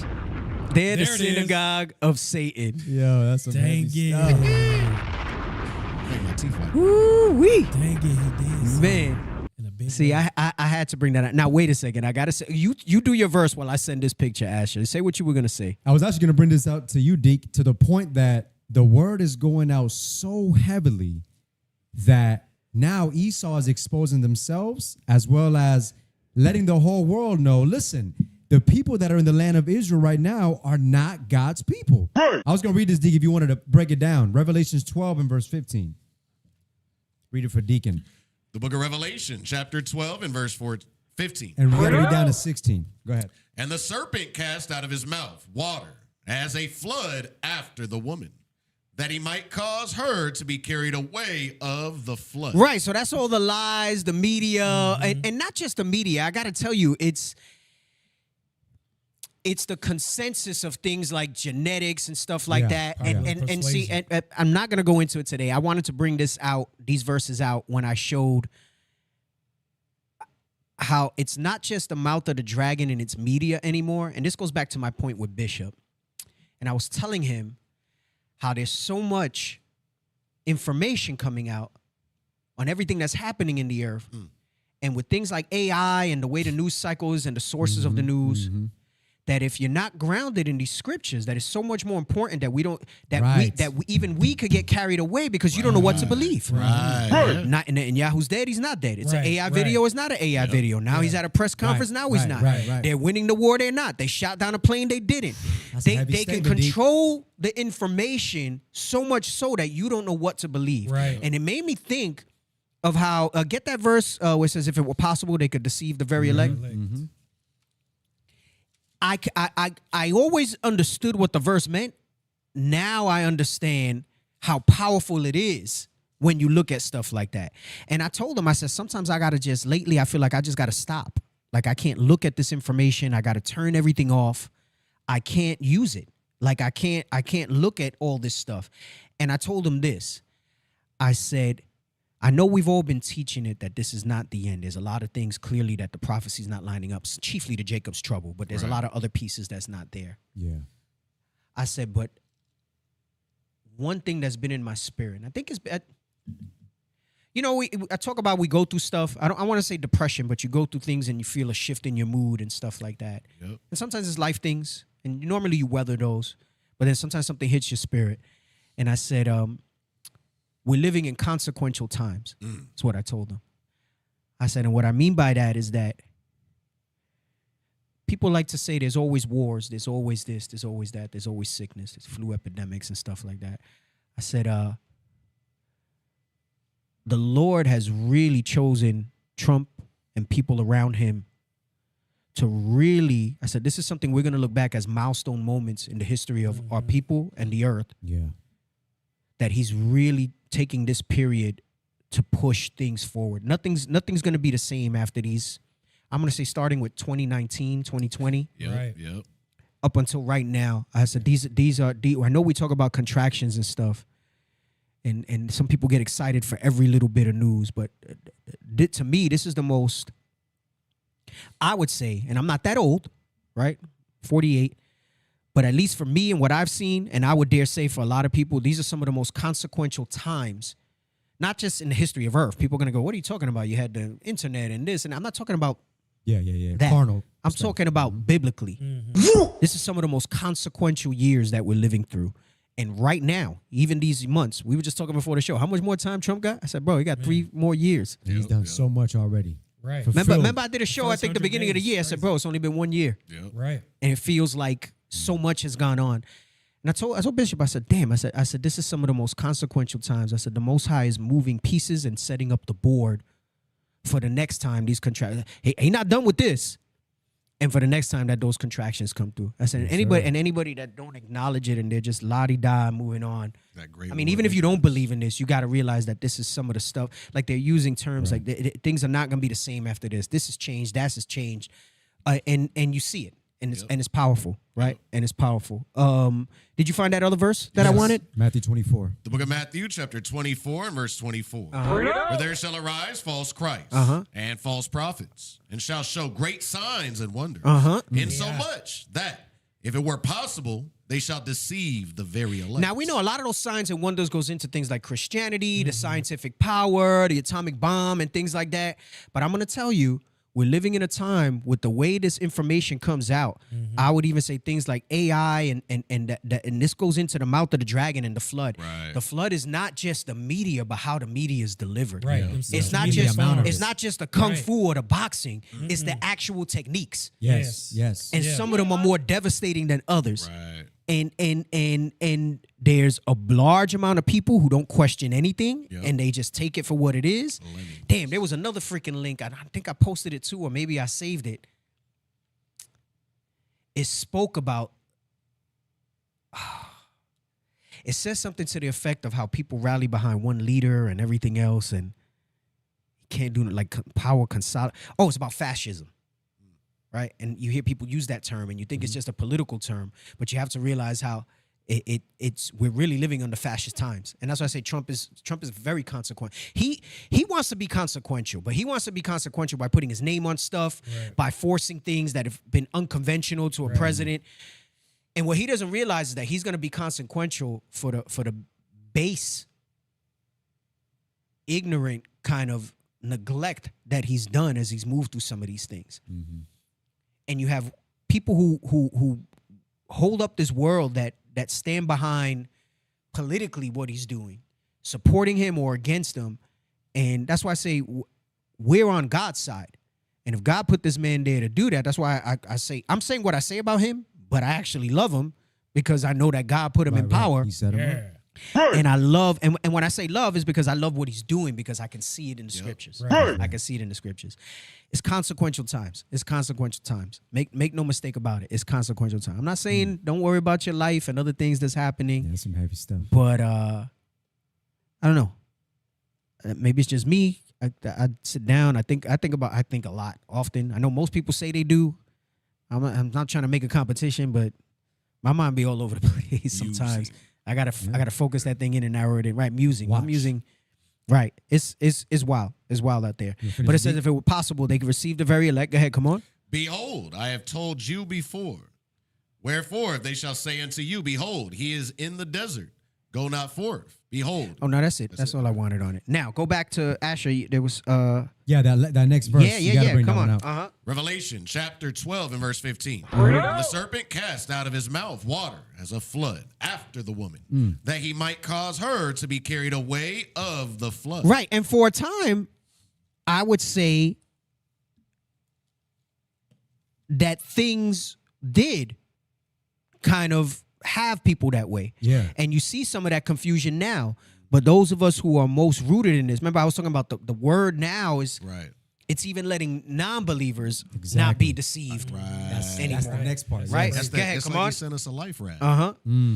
The book of Revelation 12 and 16. And the earth helped the woman, and the earth opened her mouth and swallowed up the flood, which the dragon cast out of his mouth. Now, the earth helping the women goes into us. Right. These prophets in the earth in the last day. I'm going to prove it to you. Get 2 That's right. Corinthians 4, and we'll just start...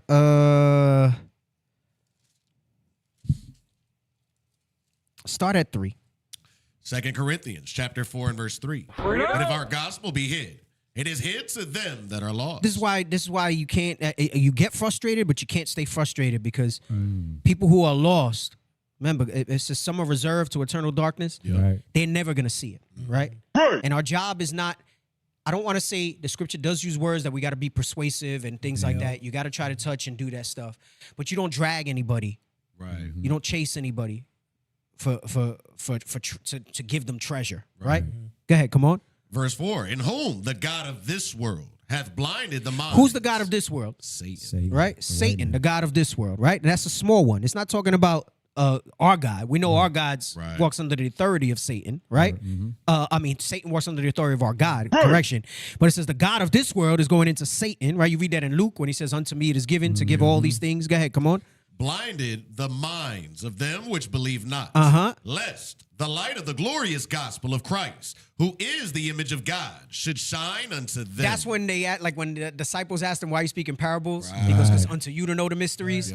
You read the other verse, I forget, I don't know if it's Luke or Matthew, where it talks about blessed are your eyes, because many kings or whatever have desired to see, right? And have not known, but yours have, right? Go ahead, come on.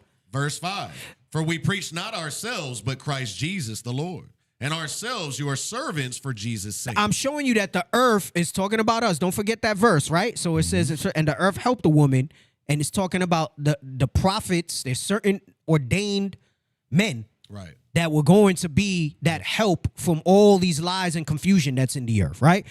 Notice here, he says, for we preach not ourselves. He's talking about the prophets, right? He's talking about, well, chiefly he's talking about himself and the other apostles. Right. And we build on that foundation, right? Yes. On the apostle of Christ and of the 12. Of the 12, right? So he's talking about us. Go ahead, come on. And ourselves your servants for Jesus' sake. Come on. For God, who commanded the light to shine out of darkness. He's using this as a similitude. That for God commanded the light to shine out, just like he did that in creation. Right. In this dark times, in this great war that we call ignorance. Go ahead, come on. Have shined in our hearts. All right, just like that same way that God brought light into the earth, right? That he shined light in the darkness is the same way that he's letting that light come into certain men, right? Certain men. Go ahead, come on. In our hearts to give the light of the knowledge of the glory of God in the face of Jesus Christ. That's the purpose, and that's what's going to prevent you from being cast away with that flood. Go ahead, come on. Verse 7 is the point. But we have this treasure in earthen vessels. In earthen vessels. In earth. So when it's verse 16, Revelation 12:16 says, and the earth helped the woman, he says in earthen vessels, meaning what? There's celestial and terrestrial flesh, vessels, right? But we have this treasure, the treasure of the light of Christ and that understanding, right? And not just to have it, but the ability to be an able minister of it, right? We have it in earthen vessels. Go ahead, come on. That the excellency of the power may be of God and not of us. Right. It's of God and not of us. He allows these earthen, trashy vessels that won't make it into the kingdom, all right? This broke down, beat up bodies that we have, okay? And that's why now when you go back and you read Revelation, let's read Revelation 12, 15, and 16. Go ahead, come on. Revelation chapter 12, verse 15. And the serpent cast out of his mouth water as a flood after the woman, that he might cause her to be carried away of the flood. Right, which is not, it's through the form of the media, but now the manipulation of it, the techniques that they're using with AI and disinformation and everything is so much more powerful, right? So the flood is becoming stronger, not weaker. But guess what? Like we just read about that power, that night in the dark place in the earthen vessels, the power of God made manifest. Come on, verse 16. And the earth helped the woman. The earthen vessels, those prophets that have that truth, right? And the earth helped the woman. Go ahead, come on. And the earth opened her mouth. Preaching this word of God. Go ahead, come on. And swallowed up the flood, which the dragon cast out of his mouth. Right. And that's why I say it's like that midi-chlorians, because it's so powerful. Right. That so and notice they only getting part of it, because remember I said it's not for them to see it, right? Right. Those that are in the darkness, but they're bringing certain aspects out. Right. And that was the point, D. 100%. I got one for you too. Go ahead. The book of Deuteronomy, chapter 33 and verse 29. Happy art thou, O Israel, who is like unto thee, O people saved by the Lord. Ooh, come on. The shield of thy help, and who is the sword of thy excellency? And thine enemies shall be found liars unto thee, and thou shalt tread upon their high places. Right, because why? That's going to those chief places of concourses. It says when you go to the enemies in the gates. Yep. This is their leadership, their principality. It goes with Ephesians 6 against All spiritual wickedness in high places. It's all connected. And people want to say this book is outdated. Right. That is not for today. Stop Stop it. Get some help. Get Come some on, help. man. Anyway. Stop it. Hey, Get some help. so that last Instagram thing we should see. I got to shift to Cuba. We still got time. I'm gonna get some Cuba in. I'm It's gonna only get some Cuba in. 8:45. I'm gonna get. Well, we started late. We Yeah, started that's late. what it is. I'm gonna Only get some Cuba in. 8:45. Right. I'm gonna get some We Cuba good. in. And some of this I got to run back because I got more. Right. I got more. But I'm glad it came out. That's the spirit moving. So, so I went to the comments after the Instagram we just read, Right. and lo and behold, I see this.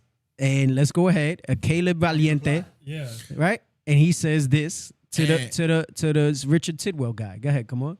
And drum roll, please. The real Israel, the real Jews are seen, if you guys know yet. Not the black Hebrew Israelites, if that's what you're inferring. I did a post on this already.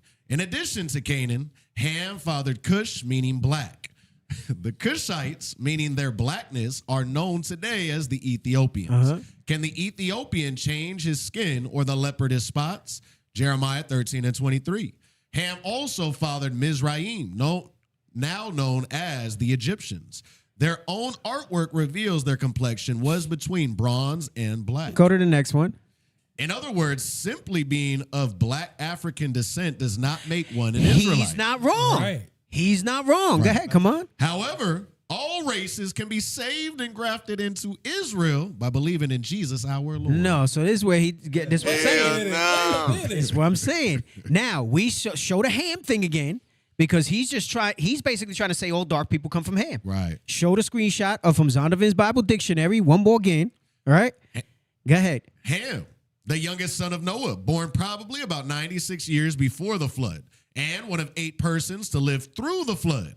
He became the progenitor of the dark races, not the Negroes. Right, letting you know that it's different. You're letting cooked. you know That's what that you it's don't know. different. Right, Yeah, cooked. Go ahead, cooked. come on. Shut your black But lips. the Egyptians, Ethiopians, Libyans, and Canaanites. Right, there you go. But this was letting you know there's a difference. Letting you know there's a difference. Hey, now that you put that soundbite, I think there was a sister that was offended that I played that soundbite during my marriage class. Right. You better shut your I don't know. black There was a lips. comment, and she was talking about that, like that I was being insulting, and I was trying to think. I said, "Who did I insult?" I said, "I threw jabs at Toby, but they didn't know it was Toby." I said, "I only do Right. that like on New Moon, where I'll mention his name." Yeah. I said, "But like on a national class, I have some discretion, you know." yeah. I said, "I threw jabs at some brothers." I said, "What did I say?" That was, and I said, "It must have been the shut your black lips thing." We gotta see. She was all offended by that. You better shut your black lips. Trying to figure out, and no, and then brothers try to ask, like, "What exactly are you saying?" You Right. know.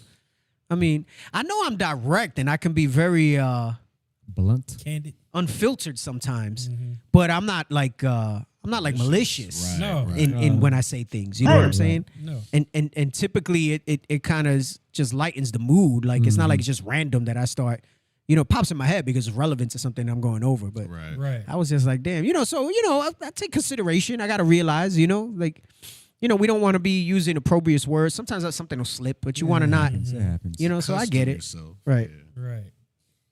Right. Malicious. Oh, you had to look at it. People know what malicious means. You don't have to put that up there. They know what malicious means. Hey, before I transition to Cuba, I'm gonna let Asher talk for a little bit. I'm gonna be right back, and because Cuba's coming up next. All right. Go ahead, Asher. Hey, and with that same point that Deacon was making about the earth helping the woman, the prophets going out and teaching the word, and how it's even gone to where the nations, Edom specifically, is showing themselves to understand that the ones in Israel are not the true Jews. This is why verse 17 says what it says. Let's read verse 17 in Revelation chapter 12. The book of Revelation, chapter 12 and verse 17. And the dragon was wroth with the woman. So mind you, the dragon is making reference to this white man who has been pushing these lies for so long. So this particular white man, this dragon was wroth with the woman. The woman is making reference to Israel, the nation of Israel. Why would he be wroth at the woman? Because the prophet or the earth in verse 16, who is helping the woman realize who they are, is now exposing that much more of the lies that they pushing. So now they like, damn, even our own people is falling upon themselves. Even our own people is snitching on us in our lives. Snitching. So listen, if this be the case, and we can't shut them up because, like Deacon was making reference, AI is out, social media is rampant and all that. Because we can't shut them up, because even if we shut down the doggone social medias, they're going to go out to the street corners. For real. And if they can't go out in groups, they're going to go 2 by 2s as the Lord sent them out in the book of Matthew chapter 10. Let's go. Right. So they said, listen, if we can't shut these niggas up, these spics up, there's something that we must do. This goes back to Matthew 24 and Matthew 10 that Bishop been bringing out in regards to them persecuting us and putting us to death. Why? Because the things that we preach are things that expose them, which in turn is going to bring them into the mindset of saying, listen, we got to kill these people. Yeah, we got to shut We can't let them, we can't let them speak no more. Right. Read it again. And the dragon was wroth with the woman. To the point that they now want to put us to death. This hasn't happened yet. That's what Deacon was talking about. Right. Yes, we are in very, very, what's the word he used with the C? Consequential. We are in very consequential times, but we're not in the times that we getting put to death as of yet. Right. That's the next verse. That's 17. This is what it's getting to. When they can't shut us up, now they have to physically damage us. Come on. And went to make war with the remnant of her seed. The spiritual war is being won.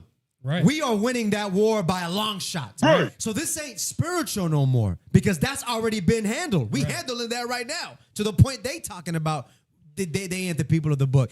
This is physical war now. This is persecution. This is 2nd Ezra 15. This is Matthew 10. This is Matthew 24. That's what's going on now. Finish it off. Which keep the commandments of God. And that's the point, which keep the commandments of God. So he ain't talking about some of these camps that's out here talking about some rape and dealing with strife and multiple envy. Wives and all multiple that. wives and all. He talking about those that keep the commandments of God, whose line goeth out to the earth. Right. Those are the ones that are a problem. Right. Bishop made a particular message a long time ago, back when he was sick. It's all on social media and everything. He said, listen, they know about the purple and gold. Right. They are a problem. Battle them or go against them. Who keep the commandments of God, finish it off. And have the testimony of Jesus Christ. And have the testimony of Jesus Christ. So this is what's going on now. Don't forget the threat assessment that they did a few years ago as well. Right. Deacon? Yeah, all right. Hold on. Yo, man, you cooked. Yo. You cooking. All right. Where am I going to start? Let me see. Damn, you got like Show me my 100 tabs Cuba up. stuff. I tell you, bro. Yo, with slides. Nah, you know what? I wanted to go over that for I didn't do the health and the marriage piece, but that's all right. We're already in, so Yeah. we're not gonna do it today. Where do I want to start? What else do I have on Cuba? Keep going. Show me. Was there any news headlines I gave? That's one we could use. Keep going. Nope. Keep going. You could drop the Joe Kent stuff today. We're not gonna use that. That was the 100,000 churches. But save that. Like all this stuff that we didn't use for today, please save. So I'll probably go over it next week. You could drop that. Because that was going to be part of this segment, but I'll go over that another time. We can keep this one. What else we got? I don't know if we'll get that in. Keep it, though, for now. You can drop that one for now. We'll use that for next week. Was that it? No, there was more stuff. What happened to the Cuba folder? Okay, all right. Damn, I wanted to go in on the Mexican thing. Let me see what else we got. Yeah, go to Cuba. Go there. There we go. Let me see what we got here. Make those bigger.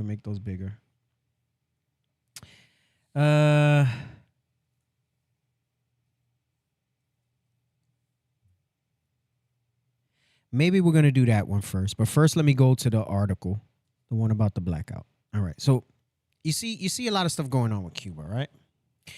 And they're not talking about it as much because what's dominating the headlines now is Iran and the war and the oil and everything else that's going on over there. Cuba's long been a target, right? And there's a lot of reasons. People are going to have their views and their opinions. A lot of it goes back to the Monroe Doctrine and the hegemony, trying to have like just the one power in the Western Hemisphere, that authority and everything. I've gone over all those things, and all those are reasons. I want to give a certain perspective to this. Read this first. So right now they've stepped up the el bloqueo. Right, that's how they call it in Cuba, el bloqueo, which is the embargo, which has been like 60 years, I think, like the longest embargo like ever. It might even be more at this point. I'm just throwing the number out there. And Cuba survived because they were getting a lot of help from Venezuela. Russia helps them. China. I got over on this show. They had the Comecon, which was like their version of BRICS and the G7, and it was the, I know communist is such a trigger word, so is socialism. Let's call them the anti-capitalist, all right, so people don't get triggered. There was the anti-capitalist nations, right, and I'm trying to find my path because I know the path can't be that long for me to keep the show reasonable, right? And I want to lay the foundation right. There's layers to this. Part of what America's dominance is based on is, number one, is having the strongest military. Yep. Right, and they have the most. They spend the most of the gross domestic product on the military, more than any other country. I think more than like the top 10 countries combined or something. Dang. And one of the reasons they're able to do that is because they set their currency up as the world's benchmark currency. Right. Many months ago, I did the class and I spoke about the Bretton Woods. Mm-hmm. Spoke a little bit about it on the show, and I did it on the Sabbath class. And the Bretton Woods was when they made, after World War II, they made the U.S. currency backed by the most gold, the world standard. Right. Nixon did away with that. I'm giving you the brief. We'll talk about it in another show. Maybe next week I'll get into it. And they needed to make up something to have that, right? So somewhere in the 70s, they went and they did the petrodollar, right? The petrodollar was when they backed it by oil, okay? I'm giving you the rough. We'll give you exact timelines another time when I'm able to really break it down. Because I want to get into a little bit of the history of Cuba and the main person driving it under Trump this time around, which is Marco Rubio. And the petrodollar made it so that anybody who wants to buy oil had to convert their money to dollars first. And there's some complexity to that without making it like an economics class. People talk about the national debt, and you're like, who do we owe this money to, right? How does America owe money to anybody if America is the world power? They have treasury bonds, right? And you buy bonds in countries, right? So you can buy it in companies, you can buy it in countries. They get a rating, okay? The bonds in countries, the treasury bond of the United States is how they convert the money. They have to hold bonds, right? The bonds pay an interest rate. But because they're so in demand, generally the interest rate is pretty low, right? When things get upset like they are now, the U.S. has to pay out higher interest to its bondholders. So we're basically, right? And I say we, I guess, I am a citizen, right? We basically, as a country, are indebted to other countries that hold our treasury bonds. Right, right. And we have to pay because they invested in America. Right.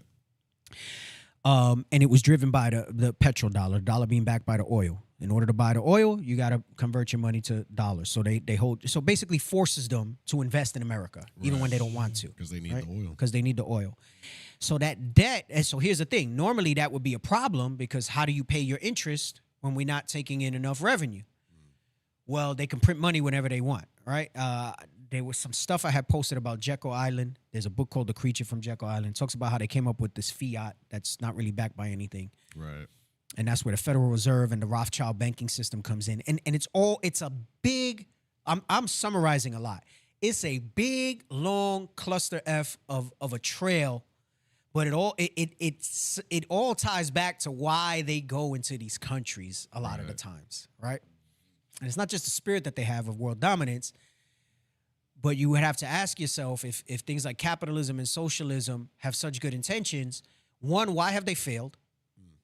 And two, why is it seen as such a horrible thing when a country's communist or socialist? Right. It's not affecting you. You live in a capitalist country. Why are you so upset at a country that's trying to run their economics different? It goes against the status quo. What you're saying is we're not going to run it the way you want. And then what it really goes into is the class systems, right? I'm summarizing a lot. This has to be brought out in a different way. Maybe next week that'll be the main focus. I don't know. Like I said, maybe. There's a lot going on in the earth. Hey, D, before you give them the juice, I mean, our likes are at 271, and we got almost 500 people. Oh yeah, y'all gotta hit them likes up. If you want to know the rest of what I'm talking about, y'all gotta hit them likes up. Right, let's go, man. Get them up. Y'all gotta get them likes up. Look, I didn't even get my like. I just get my like. All right, y'all gotta get them likes up. You know, y'all up in here, all the emojis and everything like that, all praises. Right. But hit them likes. You know what I'm saying? Anyway. So anytime you're going to go against something that disrupts that, they're going to have an issue with it, right? Hey, that's funny. Did I post that or you found that? Keep that. Keep that for a second. Keep that for a second. And so one of the ways they're able to do that is because everybody has to invest in a dollar, right? Now, it's gone down quite a bit, but it's still by and far. I think the euro's 20% of the world's reserve. The dollar's now at 56%, which is still ridiculous. And, you know, they keep talking about China and the yuan, but it's only 2% of the world's currency, right? Like you know, they talk about that they're going to overtake economically and everything like that. It's not what the Bible says, first and foremost. And so much else would have to be upended for that to be the case, right? And it's going to get there. They're in the age of decadence. I gave the show about, you know, we ran the doomsday clock back and we went over that stuff. Yep. So there's this whole dynamic of them having to maintain that, because if any country could be successful with another economic system, and remember, I did the show. I think it was a very well-received show as far as views and stuff. But I think y'all got to go back and really watch that one, because I spoke about Bible economics, right? Right. Which communism and socialism, though they would not acknowledge it and it's not documented that way, it's kind of modeled off of the egalitarian biblical system, right? Can you look up egalitarian just so we can bring that back? And then I'm going to get to my point. I'm summarizing a lot. I'm not spending time going deep on this, just so you can get a little foundation so that you can understand what's really behind such vitriol for such a small island nation like Cuba. Right. That's not like Venezuela that has a bunch of oil to offer. Right. But what Cuba represents. And it's kind of like the mole that you can never remove, you know, the sibling that everybody's ashamed of, type of thing, and why it's such a pariah for the United States that they can still exist with something that's not a capitalist society. Yeah, that's crazy. And thrive the way they have, right? And when I say thrive, it's not first world thriving. Right. But they thrive. It's easy. It's easy once you've tasted the first world to look down on them. But kind of, you know, ignorance is bliss is kind of true. And if they've never experienced what that's like, to them, some of them have had a good life. But anyway, there's more to it. There's more nuance. I don't want to blanket it, because I know there's Cubans that feel strongly one way or the other. And my goal today is to focus on Rubio and the history of the Cuban migration, and why you have this, why you might see some Cubans that you think, remember I said you had Ted Cruz and you had Marco Rubio, and there's other, you can't automatically say they're Edom. But I'm going to talk about that a little bit. But egalitarian is what the Bible economics are, right? So read that. Egalitarian, relating to or believing in the principle that all people are equal and deserve equal rights and opportunities. And if the Bible is not that, I don't know what is. Right. Right? Because it really is, right? Everybody's judged and measured equally. There's no respect of persons. Right? Same thing with the economics. There's economic rules that we have. You know, you read about it and it deals with jubilees, but that's the foundation of our economy, right? Right. Socialism and communism are kind of loosely based on that, but then what tends to happen is that it gets centralized in power and it doesn't work the right way, right? Again, I'm summarizing. I wanted to go over the AI summaries of these things and stuff like that, but I might not get to that today, all right? So part of the reason that no socialist China's communist and they've done pretty well. But no socialist economy has ever really been largely successful. And I say part, not the whole, but a big part of it is because they get sanctioned when they have policies that are not capitalistic type of policies, right? You're accepted. You're in the good old guys club with the United States and the world powers if you run capitalist type or capitalist hybrid type system. Right. If you try to do anything else that equalizes the class systems, right, they come against that. And it makes it that much more difficult when you have el bloqueo and things like sanctions and stuff like that, right? Get me that about the mark. Yep. In Revelation. 13. And let's start at 17. Hold on. I might want to. Yeah, start at 16. All right. The book of Revelation, chapter 13 and verse 16. And he causeth all, both small and great, rich and poor, free and bond. Right. This is going into nations, not individual people. Right. He's talking about nations, right? Damn, where's the verse that she sits on many waters? 17. Yeah, 17. I'm gonna show you, give you some context for this. Revelation 17. 15. 17 and 15. But start at 1. The book of Revelation. 15 explains 1. Start at 1. Chapter 17 and verse 1. There came one of the 7 angels, which had the 7 vials, and talked with me, saying unto me, Come hither, and I will show unto thee the judgment of the great whore that sitteth upon many waters. Right, so that great whore, it goes into read 5. Verse 5. And upon her forehead, Start at 4. Verse 4. And the woman was arrayed in purple and scarlet color, and decked with gold and precious stones and pearls, having a golden cup in her hand, full of abominations and filthiness of her fornication. Right, so it's kind of similar to for Statue of Liberty. It's showing you that, and it's letting you know that this is the world's most powerful, most wealthiest nation, right? Remember, we just spoke in summary about how they maintain that dominance, right? It's economically, and then because of those economics, they're able to create awe-inspiring weapons as if they were God, right? Go ahead, come on. And upon her forehead was a name written, Mystery. Mystery, because the name of that nation was not evident in this vision. Go ahead, come on. Mystery, Babylon the Great. Right, they compared it to Babylon. Go ahead, come on. The mother of harlots and abominations of the earth. Right, so this is the whore that sits on many waters. Jump to verse 15. Verse 15, and he saith unto me, The waters which thou sawest, where the whore sitteth, are peoples and multitudes and nations and tongues. Now, go back to Revelation 13 and 16, because what I said was it's not talking about individual people, right? It's talking about collectives of people, right? Right. The U.S. military bases around the world, great graphic. This is the whore that sits upon many waters.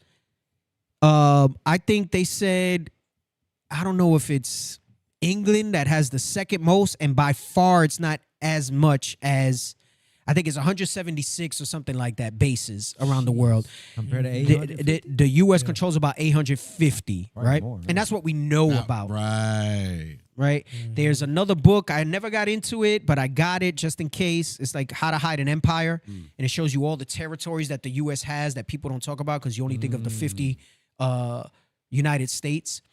And it talks about all the bases, right? So the reason they like to have base, that was part of their strategy. If we have bases, we can dominate and deploy anywhere we need to, right? And it sets us up quickly, right? It sets us up quickly. So, again, their foresight for war and things like that, very strong, right? So go back to Revelation 13 and read 16. The book of Revelation, chapter 13 and verse 16. And he causeth all, both small and great. Big nations like Venezuela, who has more money, nations like Iran, who are massive, even places like Russia and China, right? He kind of cripples them, the European Union, and small like Cuba. Go ahead, come on. Rich and poor, free and bond, to receive a mark in their right hand or in their forehead. Right, so the mark is not going into some digital chip or anything like that. All right, you're going to get the precept for me? Go ahead.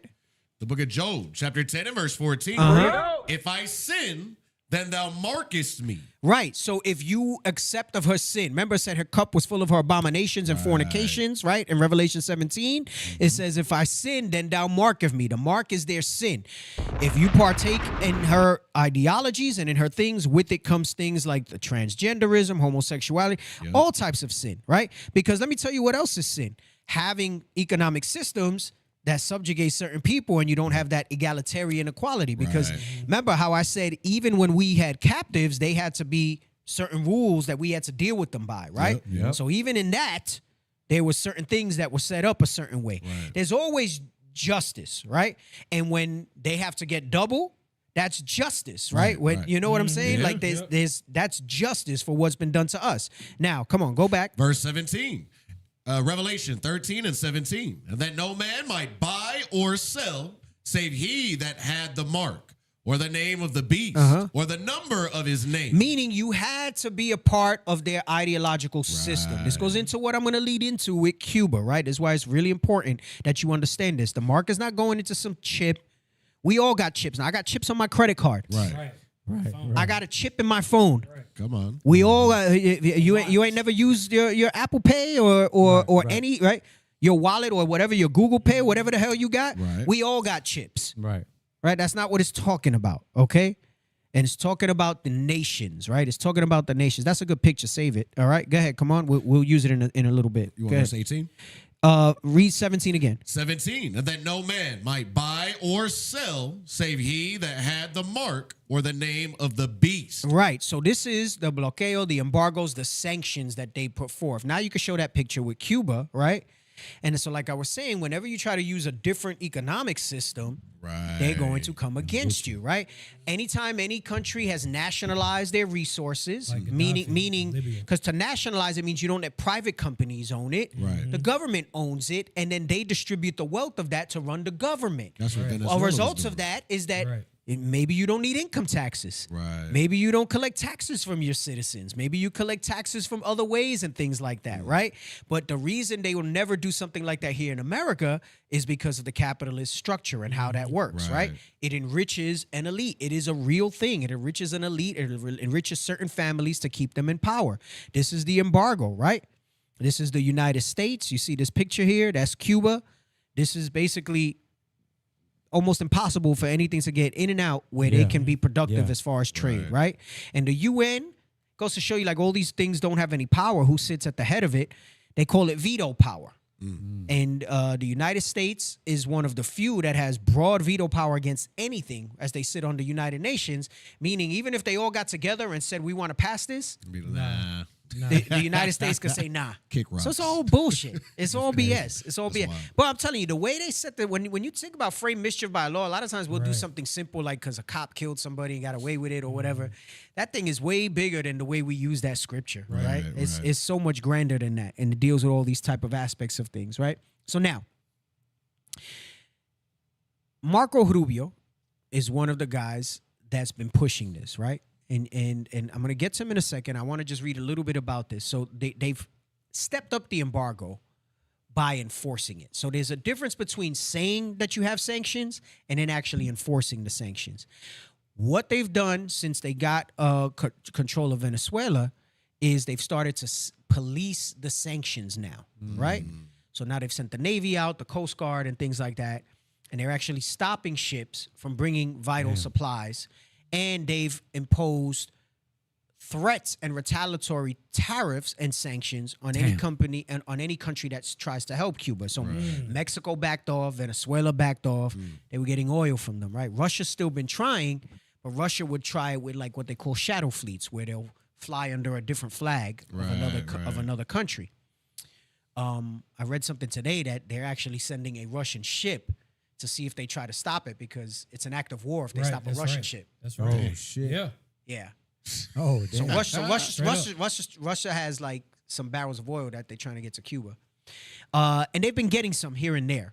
So because they've been sporadic, so their power system, because of the embargo and lack of development, runs on oil. Their electric grid. So let's read this real quick a little bit. Cuba's national electric grid collapses, leaving millions without power. 9 days ago. Scroll down. Showing you some pictures here. Go ahead, keep going. There'll be some words that pop up soon, right? Now, I'm not going to show it today. Maybe next week. My plan is to still try to talk about Cuba. I had pictures. Did you send it to them, or you only sent it to me, the Cuba pictures? Just to you. Okay, I got it. Okay, so for next week, some people might not know. I want to say it was 2017, maybe 16 or 17. Myself, Bishop Nathaniel, Bishop Kanai, Captain Cornelius, some other brothers. Eli, I think, was on that trip. Soldier Eli was on that trip. We got to go to Cuba under Obama because he opened it up. And we went there to try to teach. We've told the story before. Maybe I'll tell the story next week. Some people might not realize we got arrested in Cuba. We got detained in Cuba. I thought I was never coming back. Maybe I'll tell that story. Some people know. Some people are newer and they don't know. And we got to go to Cuba. Right. We got to go to Cuba and see what it was like. So we have a little bit of an idea of what it's like. And we got to speak to people and things like that. But we taught in Cuba. We got arrested in Cuba for teaching the truth. And we were surveilled and everything because their hotels are government owned. Right. Yep. So that's part of how they have their communist/socialist setup over there. That's part of it. And you know that it's a bad thing when you're being watched. It's a good thing because what they do is they try not to tax the people. So they own these type of things that private companies would normally own. And private companies here in the States get all these type of tax breaks. Even though they do pay a lot of taxes, there's a lot of loopholes for them to minimize their tax liabilities. And then what winds up happening is countries that have socialist, communist type of governments, they try to control and nationalize resources and do these things because they don't want to tax the people. Right. They try to generate the revenue from other things. But anyway, let's read this a little bit. By Dave Sherwood. Havana, March 16th, Reuters. Cuba's national electric grid collapsed on Monday. The country's grid operator said, leaving around 10 million people without power amid a U.S.-imposed oil blockade that has crippled the island's already obsolete generation system. Grid operator UNE said on social media it is investigating the causes of the blackout, the latest in a series of widespread outages that last for hours or days. And that this weekend sparked a rare, violent protest in the communist-run country. All right, so I just wanted to read a little bit about that. But basically, they're having to ration power based on the oil that they get, right? So they run it off of petrol, their electric grid, okay? So the generators run off of oil. And they're policing the sanctions that they've had on them now, and it's making it harder for any oil to arrive. Right. So what that really means is what? That means... remember, Cuba has one of the best medical systems in the world, despite all this stuff with blockades. That means there's people that can't get their chemo treatment. There's babies in the intensive care unit that don't have power to run their machines. Right. There's, it's not just people in their homes without powers. And, Northern Kingdom, so-called Latino people are very resilient. Like we know how to kind of make things work or whatever it is. A lot of ingenuity. They've been running, they have those classic cars and they run them by like jimmy rigging parts and stuff like that because you can't get parts for those cars anymore and stuff. I remember when we hired 2 drivers that had those classic era cars that drove us around while we were there. When I show the picture files next week, you'll see some of what we experienced there. And they had to figure out ways to make things happen. Like they invent things and they do things, so they're resilient. But the point is, it's really starting to affect them now. Like it's really crushing them to the point that they started to open up talks. Right, this was a little old because my intent was to go over this last week and even the week before, but the show got taken up by the Iran stuff more than this. So, now, so they're in a bad state, right? And a lot of it's driven by Marco. Can you look up I thought I put a link for him, Marco Rubio. If not, just look him up, and then we'll put the Wikipedia. Right? I'll see how much of this I'm able to get out with the long history. Still got time, but all right. So this guy, right? So-called Cuban American. His parents came from Cuba, and he was born in Miami, right? Let's read a little bit about him, just the intro. Go ahead, come on. Marco Antonio Rubio, born May 28, 1971, is an American politician, attorney, and diplomat serving since 2025 as the 72nd United States Secretary of State. He is also the acting National Security Advisor. A member of the Republican Party, Rubio represented Florida in the U.S. Senate from 2011 to 2025. Now, scroll down to where it says due to his influence in the U.S. policy. Due to his influence on U.S. policy on Latin America during the first Trump administration, he was described as a virtual Secretary of State for Latin America. He is also considered to have been one of Congress's most hawkish members with regard to China and the Chinese Communist Party. The Chinese government sanctioned him twice in 2020, and he is banned from entering China. Rubio became Florida's senior senator in January 2019, following the defeat of former Senator Bill Nelson, and was reelected to a third term in 2022, defeating Democratic nominee Val Deming in a landslide victory. Rubio endorsed Trump for president in 2024, days before the Iowa caucuses. In November 2024, President-elect Trump announced his intention to nominate Rubio to be Secretary of State in his second administration. All right, so stop. Go down. Go to early life and education. Look, scroll up. Read from "He is the first Latino." Last sentence in that top paragraph. He is the first Latino to serve as a Secretary of State or act as National Security Advisor, making him the highest-ranking Hispanic American official in the U.S. history. All right, so scroll down. Let's read a little bit about this. Go ahead, come on. Early life and education. Marco Antonio Rubio was born in 1971 in Miami, Florida. He is the second son and third child of Mariel Rubio Reina and Oriales Ne Garcia Rubio. His parents were Cubans of Spanish and Italian descent. Right, so pay attention to that, because that's going to play into when I go into the pages from the book, which is what I'm going to want after this, that explains what happened here, right? Go ahead.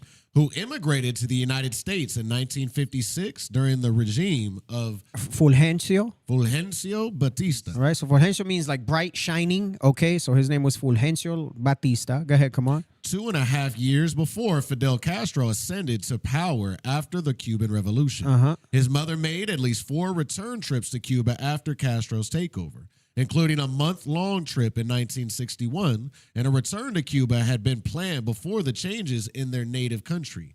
Rubio's parents were not U.S. citizens at the time of Rubio's birth. They were naturalized in 1975. Some relatives of Rubio's were admitted to the U.S. as refugees. Right. So I know it might seem like, okay, we're just reading. What do I care about this guy? It's important that you understand his early life history. Right. Because I was talking with Bishop about this, and I'm going to explain it in a second. And I explained to Bishop where this comes from with this guy, right? Go ahead. Come on. Rubio's maternal grandfather, Pedro Victor Garcia, immigrated to the U.S. legally in 1956, but returned to Cuba to find work in 1959. When in 1962, he fled communist Cuba and returned to the U.S. without a visa. He was detained as an undocumented immigrant, and an immigration judge ordered him to be deported. But immigration officials reversed their decision later that day, and the deportation order was not enforced. Instead, Garcia was reclassified to the legal status of parolee that allowed him to stay in the U.S. He reapplied for permanent resident status in 1966 after the Cuban Adjustment Act passed, and his residency was approved. Rubio had a close relationship with his grandfather during his childhood. So what I want you to look at, if you haven't got it already, is that, and I'm going to explain when we go into it in the pages in the book, he was largely shaped by what happened to his family when Castro came to power, okay? And there was a big switch. And why is that significant? I'm going to explain, right? I'm going to explain. There's a certain sect of Cubans that came right before and during Castro's revolution that benefited greatly under Batista. Leave this up. Leave this up. I'm not done. At least for me, leave it up. We're going to go back to it. That shaped his ideology, and a lot of the Cubans that you see in Florida that support Trump and support these things, I'm going to show you. It's two things. Remember, I spoke about blanqueamiento and all the whitening and the mixing, right? Remember, I said you can't always say that they're all Edom. But the reality is a lot of them are either Edom, right? Descendants of Edom, Spanish or Italian, like we read. In this particular case, with other European countries. And some of them are light-skinned and are Israel, but they benefited, going back to bourgeoisie and Herodians, they benefited from the policies that created this classism under Batista, right? And we're going to read a little bit about Batista, maybe not today. I'll see. Maybe we'll read the summaries today, and then I'll get to the book. And I'm going to tell you why it's important and why this guy is so against his own people in Cuba and what he wants to do. His background comes from that, right? His background comes from that. Keep reading. In October 2011, the Washington Post reported that Rubio's previous statements that his parents were forced to leave Cuba in 1959 after Fidel Castro came to power were falsehoods. Right. So that was the story that he used. I think they twisted it up, going back to that Mouth of the Dragon stuff, right? Because they try to clean it up a little bit, right? And I'm going to show you, again, when I get to the Harvest of Empire book, what happened with the Cuban immigration, how those first immigrants that came from Cuba during the Cuban Revolution were the wealthy elite. Some were white, Edom. Some were actual Manessa, but they benefited under the previous regime. And if they benefited, what that means is they had private businesses, they had corporations, they were wealthy families that did well. When Castro came to power, he nationalized all those. There was no that you could own a little mom and pop, but you were not going to own these mega corporations and get rich off the people. So he took everything they had, basically, and gave it to the people. He was Robin Hood. Robin Hood. Right? Okay. Robbed from the rich and gave to the poor. At least that's how they tell you Robin Hood was. The real story behind Robin Hood's different, but he was like Robin Hood, right? And that's the term that we use today, and we understand it, so I'll use that. He was like Robin Hood. Right. That affected his family. That means they spoke about it forever. He grew up in that environment, right? Yep. So his mind is, I need to get back at this because this is what they did. This goes into you wonder why I spent so much time talking about the capitalism and everything else. He was shaped by that. He was shaped by that. He was shaped by that, right? Yes, right? He was shaped by that. Now, I'll go back and read about Fulgencio and Fidel later. Let me get the pages from the book, The Harvest of Empire, right? Harvest of Empire. I did post them. Good. So many years ago, I did a show about this, and I went over this, right? This is when we were in the other studio, right? And most people won't read. I haven't read the whole book straight through. Some sections are dry, but it is broken down pretty good that if you wanted to read just certain segments, it's pretty good. If you want the condensed version of this, you can watch the documentary. And the documentary, I think, is free online. And it focuses on why so many Latinos came to the United States and still continue to come. And it goes into stuff I've spoken about before, the School of the Americas, the destabilization. It goes into the Monroe Doctrine and all this stuff, and how they trained a lot of dictators or supported them, if not actually trained them in the School of the Americas, right? Now, Bautista allegedly was not a graduate of the School of Americas, so they say, but he was backed by them, right? And we'll read that when we go into his history. So why is that significant? Well, I just told you Rubio's family benefited from them, right? So he's from this, I'm going to show you the first wave of immigrants that came that were of the lighter skinned, wealthy, elite variety that were received with open arms in America. The ones that came after were poorer, more diverse in color, mostly darker skinned, and they were shitted on, for lack of a better term. Right? Those are the Scarface ones and everything else, and they try to portray them as that they went to drug. And it's true, they probably went into, some of them did, you know what I'm saying? Or people are wise to do evil sometimes. Anyway, let's get to the first page. Let's read about Cuba. So basically, the rest of the show is going to go into a little history of this, right? And then it'll line it up for more detail next week, right? I'm trying to show you the threads as to why Cuba, a little islands, right? Remember, we read small and great is so significant. Right. And you would think, what's the big deal that they're capitalists? They were doing fantastic for a while. It wasn't until the 90s that I think things changed because the Soviet Union collapsed. And that Comecon, right, which was like their version of BRICS or the G7, fell apart. So the economic might of communist countries that they had together, that they helped each other with resources, fell when the Soviet Union collapsed in the 90s. Okay. And that's when Cuba started to go downhill. Prior to that, Cuba was booming under that socialist, communist, egalitarian society. Right. And remember I said it's the wart, it's the mole, it's the sibling that you don't want to. It showed that there was another way. Right. Other than the American way, other than the American system and being subject to that, right? So it's not just that we don't like the economics of it. It will disrupt their power structure because if one little country can do it, somebody else might get the idea to do it, and now it changes the way the global economy is set up. Right. And now you don't have the same level of globalism, and now it's a threat to your power and your hegemony of being the top rulers, right? And when other people tried to do it, they took care of it. Now, come on, next page. Let's read. We'll just read the highlighted sections to go through it. You can read the top, the quote. So this is Cubans.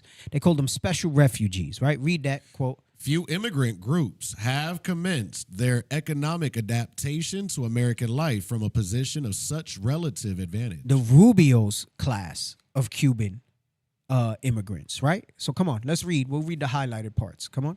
During the summer of 1994, thousands of Cubans appeared off the Florida coast in a flotilla of wooden rowboats, makeshift rafts, and automobile tires lashed together with rope. Each day that summer, the U.S. Coast Guard reported astonishing jumps in the number of Cuban balseros trying to reach our shores. They call them balseros like rafters, like they were coming in makeshift rafts. Are these the banana boats? The banana boats. Okay. The exodus quickly overwhelmed Florida's immigration centers, which were already straining to cope with a stream of desperate Haitian boat people, and it fueled a growing national debate over immigration. Right. So what wound up happening was it was only 90 miles from the Florida Keys, so they would put together rafts and take their chances. Right. They were taking their chances, right?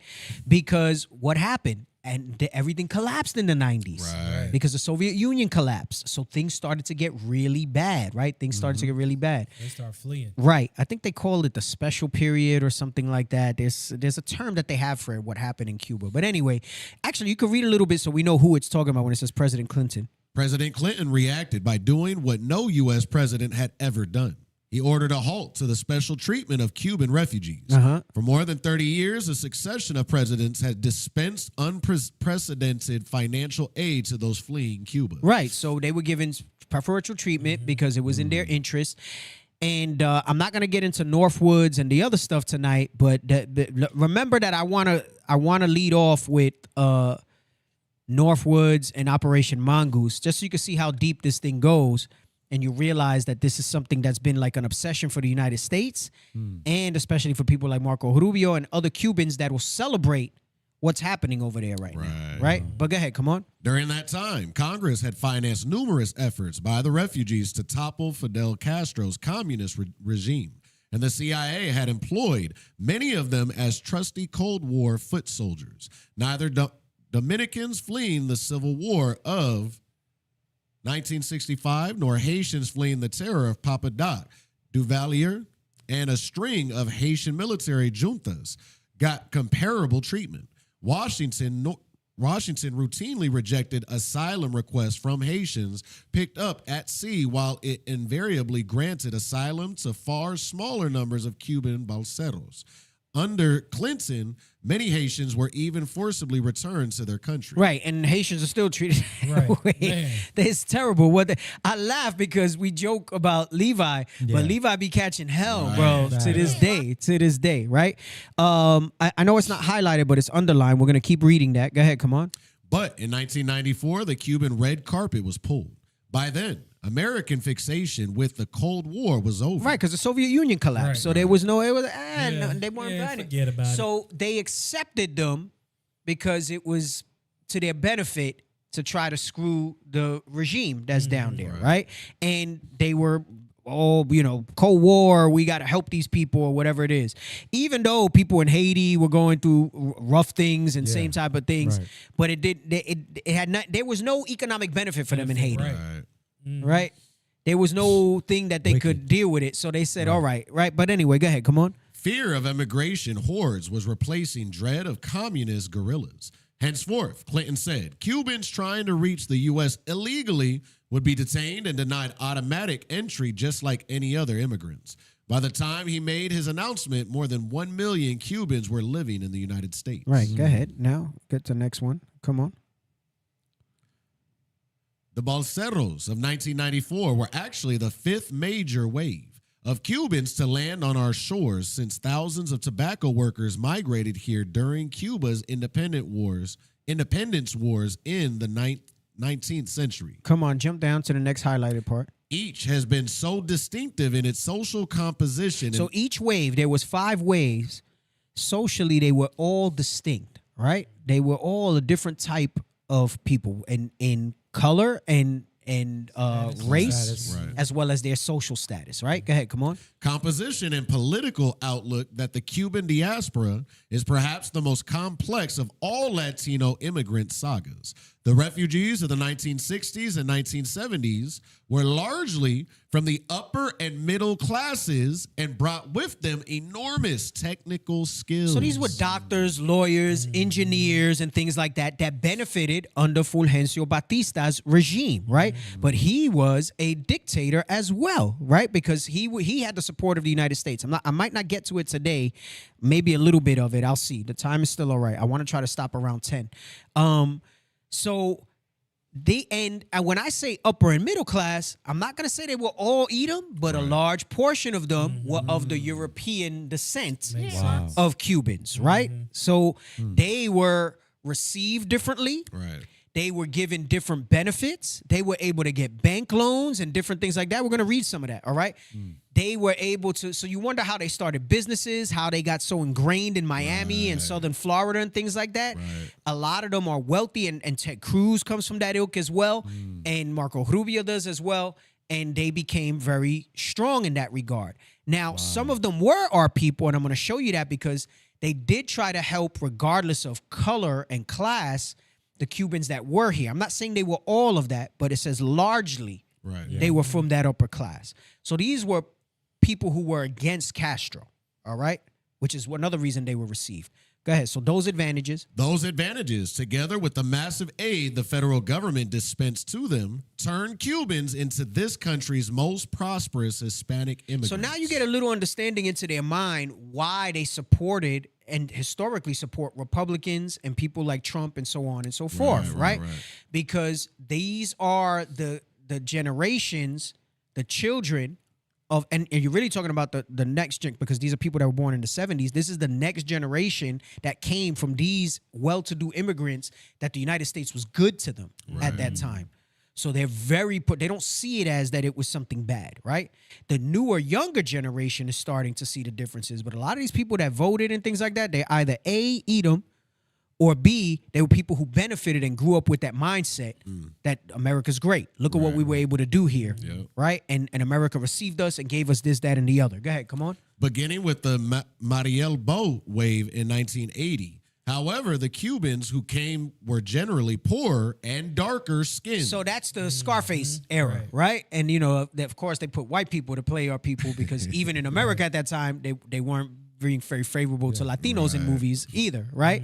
So you have like the Scarface story and everything like that, right? Which is an adaptation from another story, but it deals with they made it about the Cuban refugees, right? Go ahead, come on. Los Marielitos, as they were called, confronted a nativist backlash among white Americans and burgeoning class and racial conflicts within their own refugee community. So the white ones started to go against the dark ones, right? Classic colorism, especially in the Latino community. Go ahead, come on. Making their experience more comparable to that of other Latino immigrants. Right. So meaning that first wave of Cubans that came, they pretty much benefited, and it wasn't like the rest of the Latinos that came, right? Scroll. They're like the house Negroes. Yeah, go down. Yeah. Okay, next page. There we go. Go ahead. The first Cuban migration to the United States is nearly forgotten these days. It occurred during the late 19th century. Right. So I'm sorry. So that's the second wave was the Rubio's family. The first wave actually happened earlier, right? Go ahead. Come on. When more than 100,000 people, 10% of Cuba's population, fled abroad to escape the upheavals of the independence wars. Right. Because Spain, after the Spanish-American War, pulled out. United States was focused on Puerto Rico in the late 1800s, early 1900s, and then they started to turn their eyes to other areas and things like that. They weren't really focused on Cuba yet, right? So it's letting you know that a bunch came then, right? So start here, the 1959 revolution. The 1959 revolution, however, sparked immediate flight. Some 215,000 left for the United States in the first 4 years. Why? Because these were the ones that they were losing their businesses, their empires, and their wealth under Castro, right? Go ahead, come on. Thousands more went to Spain and Latin America. The first wave was composed of the most wealthy managers of U.S. corporations. Because the U.S. had a strong influence there, which is why they backed Batista, right? We'll get into that history at some point. Go ahead, come on. The officers of dictator Batista's army and police, doctors, lawyers, scientists, and their families. Metropolitan Miami's Hispanic population skyrocketed from a mere 50,000 in 1960 to more than 580,000 in 1980. You can read few immigrants from there. Few immigrant groups have commenced their economic adaptation to American life from a position of such relative advantage, wrote sociologist Alejandro Portes in a study of Cubans and Miami. The U.S. government provided a shelf full of government assistance programs under the 1966 Cuban Adjustment Act, programs that Mexicans, Puerto Ricans, and other Latinos never received. Right. So, this class of Cubans that came during these years, again, they benefited largely. They were given, they talk about pull yourself up by your bootstraps. Right. They were catered to almost, right? Go ahead, come on. The refugees became instantly eligible for public assistance, Medicaid, food stamps, free English courses, scholarships, and low-interest college loans they could secure immediately. Damn. They could secure immediate business credit and startup loans. You could be born here and you can't get business credit now. Bruh. You could be born here now. Straight up. And it's almost impossible to get business credit and startup loans. Go ahead, come on. The state of Florida went even further. It provided direct cash allotments for Cuban families. Dade County opened civil service lists to non-citizens.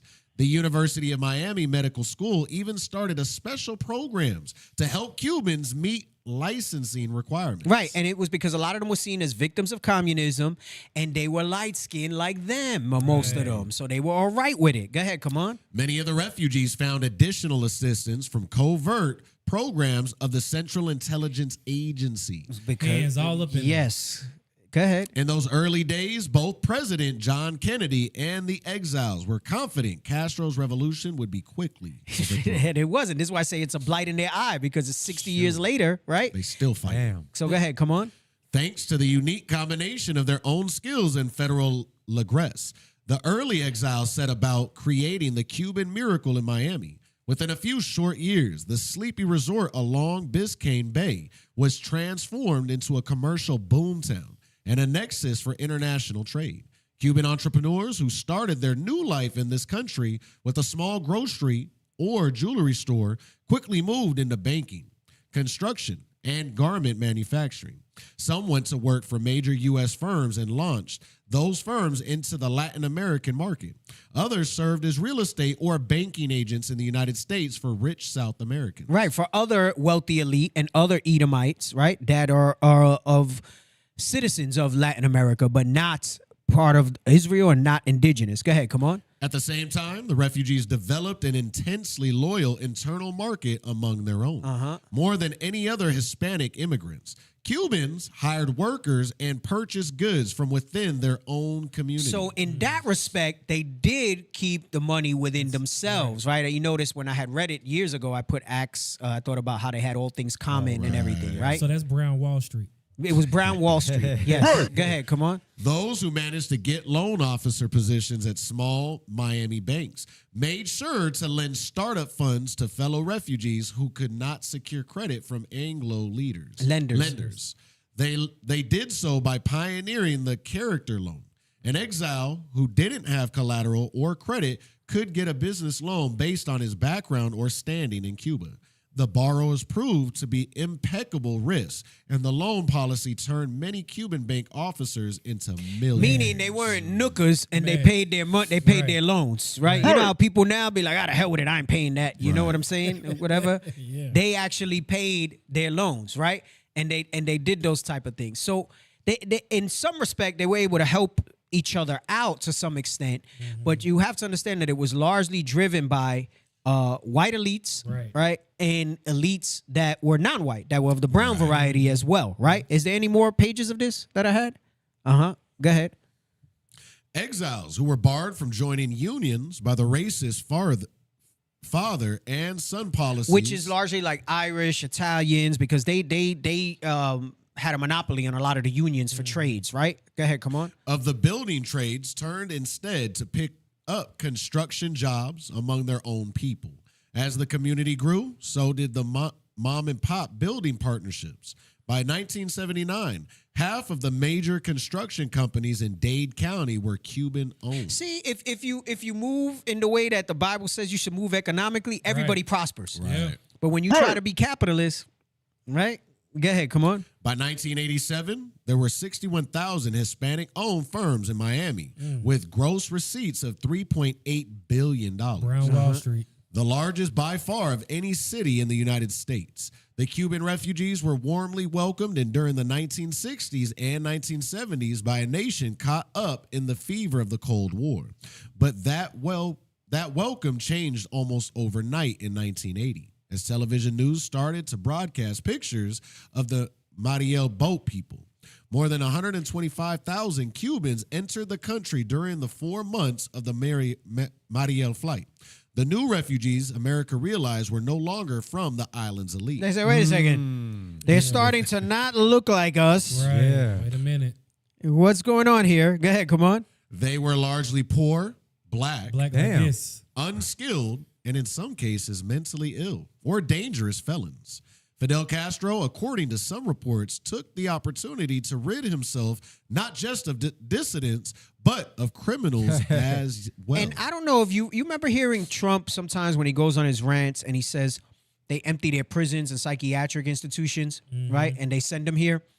He's getting that from Rubio because of what happened here with the Cubans at that time, right? And some of that was true. Castro was sending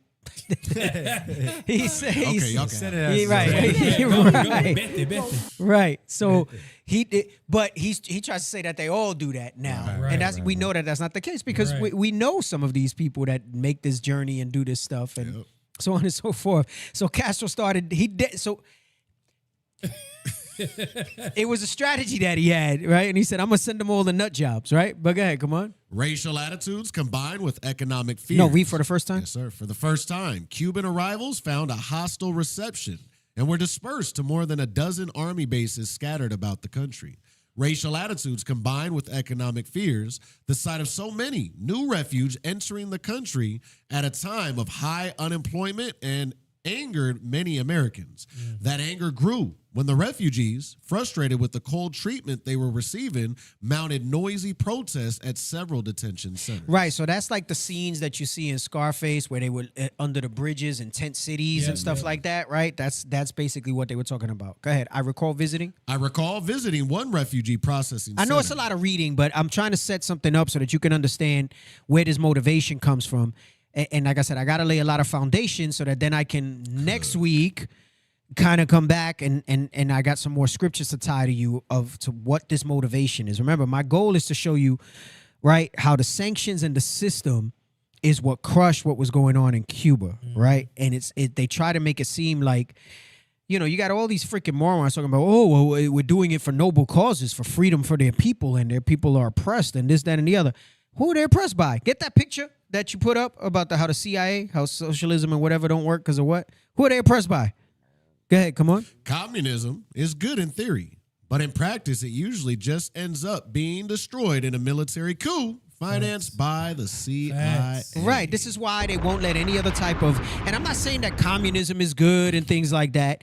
I'm saying a more fair, equitable economic system, because when we dive into a little bit in communism and socialism next week, you see it's not just the CIA coup. Sometimes the consolidation of power like that with people that are corrupt kind of, you know, they get a little well-to-do. Right. Topples the system a little bit. But then in combination, you have the military coups financed by the CIA, right? Scratch that. Go ahead. Come on. I recall. Because of that. Oh, I recall. Oh, yeah. Go ahead. I recall visiting one refugee processing center as a newspaper reporter that year and finding my own image of Cubans radically challenged. By the way, this is written largely by, I forgot his name. He was a young lord. What's the cover say again? What was his name? Gonzalez? I forgot his first name. Juan Gonzalez. He was a young lord, which was like the Puerto Rican version of the Black Panthers, is what they say, right? Where basically he tried to fight for Puerto Rican rights and Latino rights and things like that, all right? So go ahead, go back. And he's on that Democracy Now! Program with that Edomite. He does a lot of features on there and stuff like that. He's the Latino guy, the Latino older guy that talks on that Democracy Now! YouTube thing. Go ahead, come on. That image had been shaped by years of interaction on the streets of New York with the 1960s wave of refugees. Because of that experience, I had grown up believing that Cubans were usually white, well-educated, and somewhat arrogant toward Puerto Rican. Because he was Puerto Rican. So, you know, they had that elitist type of thing about them. He's dealing with that first wave, which is like the Marco Rubios, the Ted Cruzes. Go ahead, come on. Over the years, a certain enmity had developed between the two communities. We Puerto Ricans were resentful that many barrio businesses and the better-paying jobs in Spanish-language media had been gobbled up by the new Cuban arrivals, both here and in our homeland. More than 60,000 Cubans settled in Puerto Rico during the 1960s. So Ephraim and Manasseh, right? So Ephraim being Puerto Ricans, Manasseh, there was beef between them in some respect. And there's a lot of Manasseh, right? 60,000 that changes some things. So some Manasseh, you know, a lot of times we're talking about we haven't been able to go to Cuba and stuff like that. Some Manasseh is in Puerto Rico believing that they're Puerto Ricans, right? So go ahead, come on. So you can imagine my surprise when I encountered behind the barbed wire of Fort Indiantown Gap. Go ahead, come on. Pennsylvania. Several thousand Cubans, almost all of them black. Right, so I went into the cake not turned, right? Because he said, wait a second, I seen a lot of white ones. Right. Now I'm seeing a whole bunch of black ones. Go ahead, come on. All speaking in the same rapid-fire colloquial Spanish and with the same unaffected humility I had known among Puerto Ricans in Eastern. So he's saying the similarities that he noticed between Ephraim and Manasseh, between Puerto Ricans and Cubans as well. Was that the last page on this? Okay, all right. So I wanted to establish that because I want you to see that Rubio comes from that ilk and that mindset. So you say, damn, this dude seems like he's such a traitor to his people. Well, so with that first wave, right? Because they benefited to a certain extent more than what the ones that came later did. Now, we're not going to have time to go into the Batista and the Batista stuff. I want to keep it reasonable. And it's a lot of information to digest. I think we went over a lot of stuff today. Yeah. So what I'm going to do next week is I'm going to dive deeper and show you how Batista was in power and came back to power by a CIA-sponsored coup, right? and then how Castro, along with the help of like Che Guevara and people of the like, came in and cleaned everything up. Damn. I mentioned to you, and this is not hearsay, because people say, how do you know? I was there. We'll talk about that next week as well. I'm giving you a preview next week.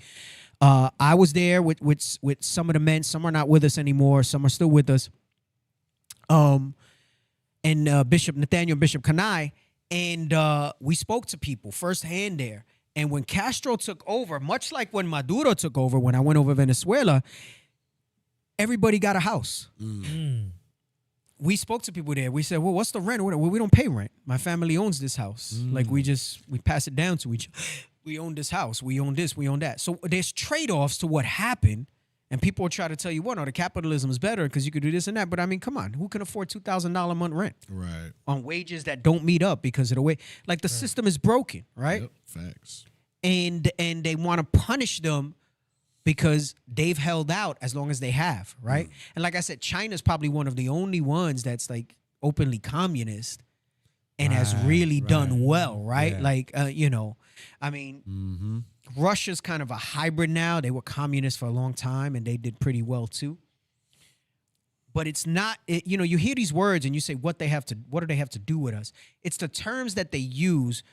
But it goes back to what I said in the beginning about how the global finance and how they maintain their power and the mark and everything else, right? So it still ties to the scriptures and empire, which I'll dive deeper next week into.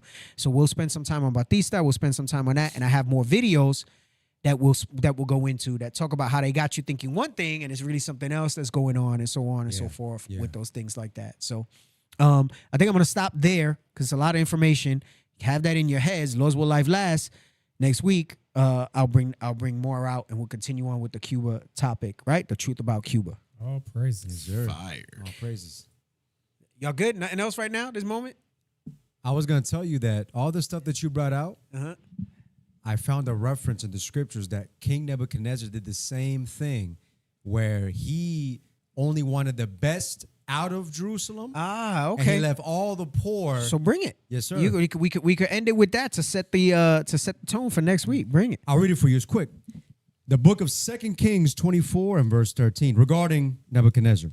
And he carried out thence all the treasures of the house of the Lord and the treasures of the king's house, and cut in pieces all the vessels of gold which Solomon king of Israel had made in the temple of the Lord, as the Lord had said.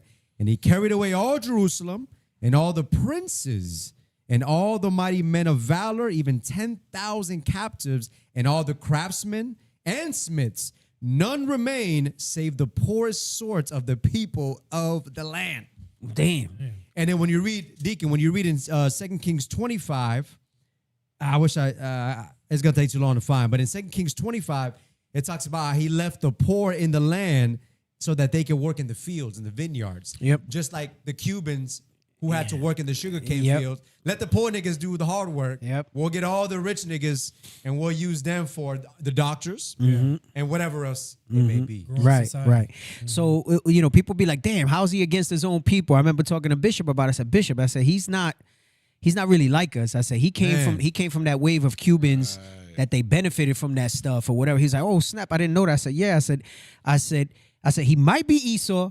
I said, and on top of that, if he's not, he came from that mindset of that second wave of Cubans. I keep saying first wave. The first wave was in the early 90s. That second wave of Cubans that benefited, that were pampered to. So, when you see those Cubans and you see them, oh, they voted for Trump, 99% of the time is they either not Israel or they're the ones that are tied into the system, that they're tapped into the system. That's why they vote for them that way. Yeah, that's heavy too because it's spiritual, like you said earlier. Yes. The Herodians and all them. Herodians, yes. Same thing. Yes. They didn't like Christ, what he was bringing, because they're going to take away our place that we have in Rome. So. Right. Exactly. Yep. Let them just alone. Yep.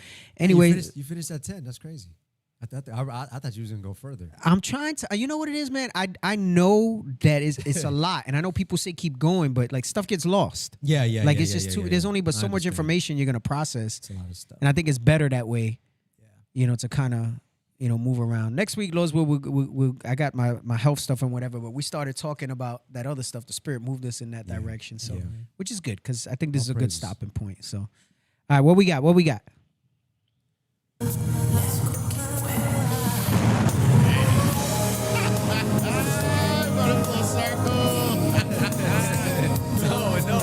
No.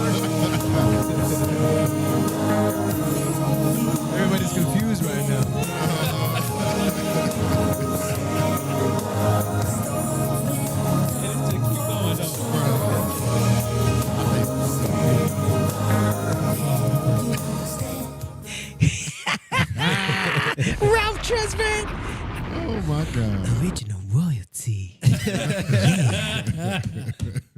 You got Oh, cooked. snap. That's wild, bro. Oh, snap. Hey, I don't know if you were late to the show. You got to go back and see when, man, Officer Rouvain did a voiceover for the OR commercial, sounding straight up like Ralph Tresvant. I know some people joined later. You got to go back, bro. You got to go back. Oh, man. Hey, run the commercial back real quick. I got to hear the beginning of that. Run the commercial back. Run the commercial back. God dang it. Run the commercial back. I need to hear the beginning of that again, bro. There's a feeling you recognize when you walk into a room and see your people. Stop. Oh, shoot. There's a feeling you recognize when you walk into a room and you see your people. Oh, snap. Oh, man. Got heartburn. What else we got? Oh, snap. That's wild. Hey, that's a fantastic commercial, though, man. That's a fantastic commercial. Hey, dude, that's you. Yeah, they supposed to put the Yeah, what happened to other one first. What happened to the Y'all Booster out Club? of order. Right. Oh, they did the social media first. They're supposed to do the Okay. Booster Club. All right, well, anyways, make sure y'all subscribe to our Instagram, TikTok, YouTube. Y'all know the message. Make sure we get them likes up. How much we at of YouTube right now? We are at 32.2. 32.2. Let's try to get to 35. That's right. Let's keep bringing them numbers up. Trying to get to 35. All right, Instagram, all that. TikTok, hook us up. Like. What else? You don't got the Booster Club one? Is that why that one was up? I think that's why I didn't put it yet. Oh. Did we have on the bottom at least? Can we put that so we can at least point to that and highlight the support the Booster Club? He's like, yes, we can find. They're short staffed. I'm not gonna curse them out today. They made us start late. See, I could have went to more stuff, but they made us start late. Right. So, hey, check out that little in the corner over there. All right. Right there in the corner. Do I got it? Yeah, there you go. And scan that QR code, or you can text to give support. If it is love, why do I feel this way? You cook. Why does it stay on my mind? Yeah. If it is love. Let's go. Come on. Oh, snap. Sis is killing me. She quoting the lyrics. Oh, man. Now I'm gonna have to listen to that on Spotify on the way home. Oh, snap. Man, y'all support the Booster Club. Y'all support the show. All right. We trying to spread this word. That's right. See the midi-chlorians, the word of God, go out into the earth. All right. That's the show. Y'all stay safe. Stay in the spirit. Hey, we got a monthly fast coming up. All right. If you know, you know. If you in the spirit, contribute to that fast. There's something powerful about us being in one accord, doing that stuff together. All right? Okay. All right. With that, we say shalom. Shalom. Shalom. Bun sugar plum, pumpy You're my sweetie pie. You're my Yo, that was a fatality. This for the Southern Kingdom, Kwame Sharala. Hey, one nation, one nation. This for the Northern Kingdom, Viva la Raza. We one nation, one nation. This for the Southern Kingdom, Kwame Sharala. Hey, one nation, one nation. This for the Northern Kingdom, Viva la Raza.